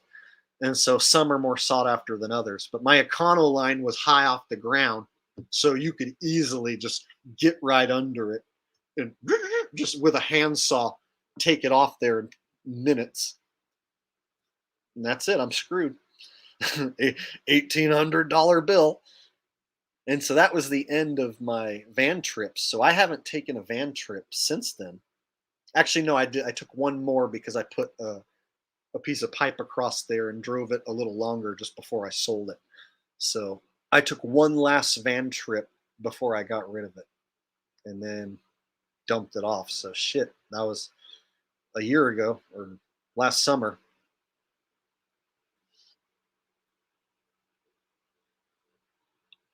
Here's a question that doesn't have anything to do with that, but definitely something I'll answer. Why do you think Eric Dubé is controlled opposition? Only because he ignored your debunking videos? He ignores all debunkings of the map and just keeps saying the same shit. Not only that, he promotes the NWO diet, the vegan diet. So he eats one meal a day that he buys from a restaurant in Thailand. So he has this apartment that I guess the government pays for, and they bring him a script to read, and he reads the script, and then somebody probably makes the video for him. I think all he does is just read the script. And he eats a vegan meal once a day, and he promotes that you should do this too. He promotes that and makes videos. And the vegan diet is an NWO diet. It's the New World Order diet. They want slaves to eat plants. They want you to eat plants. Eating meat is healthy. Eating meat is what has kept people alive on this earth. And so they want you to think that meat bad, plants good, and that you should eat plants. And so what they did was they stuck the NWO diet puppet in front of the flat earth, and they also attached Hitler to him. So they made him a Hitler lover. Now, I'm not going to sit here and tell you that the World War II story that we're told is correct. I'm not going to sit here and tell you that there were 6 million Jays executed. Definitely some bullshit there in history for sure with that story. However, I'm not going to tell you Hitler's a wonderful guy and that you should worship him and listen to everything he ever said. Pretty sure he was a leader of a military, and anyone involved with military, shady and sketchy, especially if they're high up. So what they did was they took the most polarizing character like in America, which is Hitler, the most hated character in history, Hitler, and they stuck Eric Dubé on the scene, and he's like, the most important thing in the world is the flat earth. It is the most important truth. Oh, and Hitler was right all along, and he was fighting the NWO, and he was a great guy, and he was vegan, and you should be vegan. Meat is bad. Hitler is good. He was a vegan, and the earth is flat. Do you understand? So if somebody new looking into the flat earth who comes across Eric's work, and they think that it's good, and they're being convinced of it, well, they're also going to be convinced that Hitler was a wonderful guy, and they should be eating a vegan diet. You see what I'm saying? And those were strategically set up to paint flat earthers out as being Nazis. Get it? Flat earther, evil Nazi. Eric Dubé, that crazy flat earther, who's also an evil Nazi who loves Hitler. See how that works? So if you're looking into him for the first time and you're like, what? He's a Nazi and he loves Hitler? I don't want any part of this. See how that works? And he's dressed up in drag. He did the dress wearing ritual. He'll claim that it was just a sheet, but if you wrap a sheet around you and you talk like a woman and wear your hair like a woman and pretend to be a woman while wearing a sheet that looks like a dress, that is dressing in drag. So he dressed up in drag and did the dress wearing ritual that is synonymous with Hollywood sellouts, right? Many a Hollywood sellout, many a male actor has worn the dress in movies, TV show, done the humiliation ritual. So when you line up all the details, promotes the incorrect circling sun, even though it's been debunked, refuses to address any of like Q and F's videos or my videos, promotes the NWO slave diet to you. When you take all these examples, he lives in Thailand, never comes back to visit America ever. So he's from America, but he never ever comes back to visit. And he was supposedly linked back to a Thailand general's daughter, like he dated the general of Thailand's daughter. When you start looking at like all the different the background of them, all the different examples, it screams shill. And then when you compare it to Jacob Gibson, who came from Modesto, California, played in bands, went to junior college, like had a regular 9-to-5 job, quit and started making YouTube videos, went across the country, physically met my subscribers here in the country where I live, showed you my baby pictures.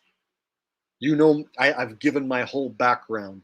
And when you look at what I've given you, as far as who I am as a guy, proving to you I'm definitely not an actor or a shill, I'm as genuine as they come. If you look at what I've given you and you compare it to all those controlled opposition guys, that's where you see the difference. They scream that they are controlled opposition in what they're presenting and the way they act, what their content is. So when you look at what I've given you, it should scream genuine authenticity.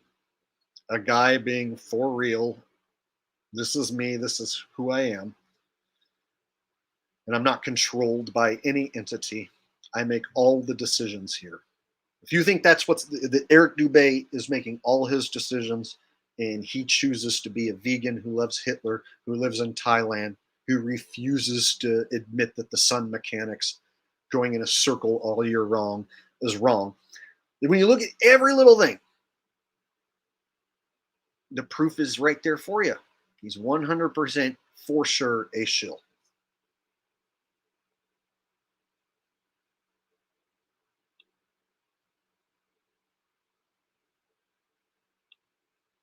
I've heard people call me a deep fake before. It's funny.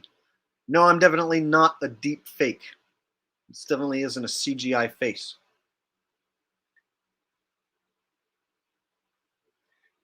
It might be pixels on a screen, but I am not a CGI Joe Biden. There's a huge difference.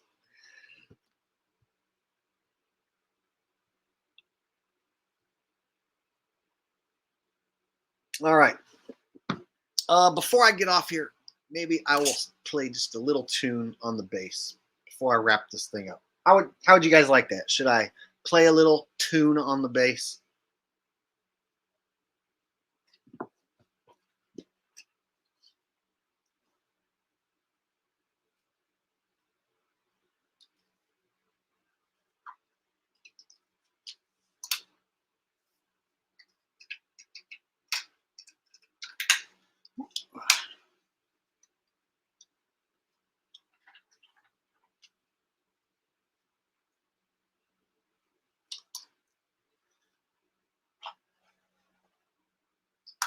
All right.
Okay, y'all.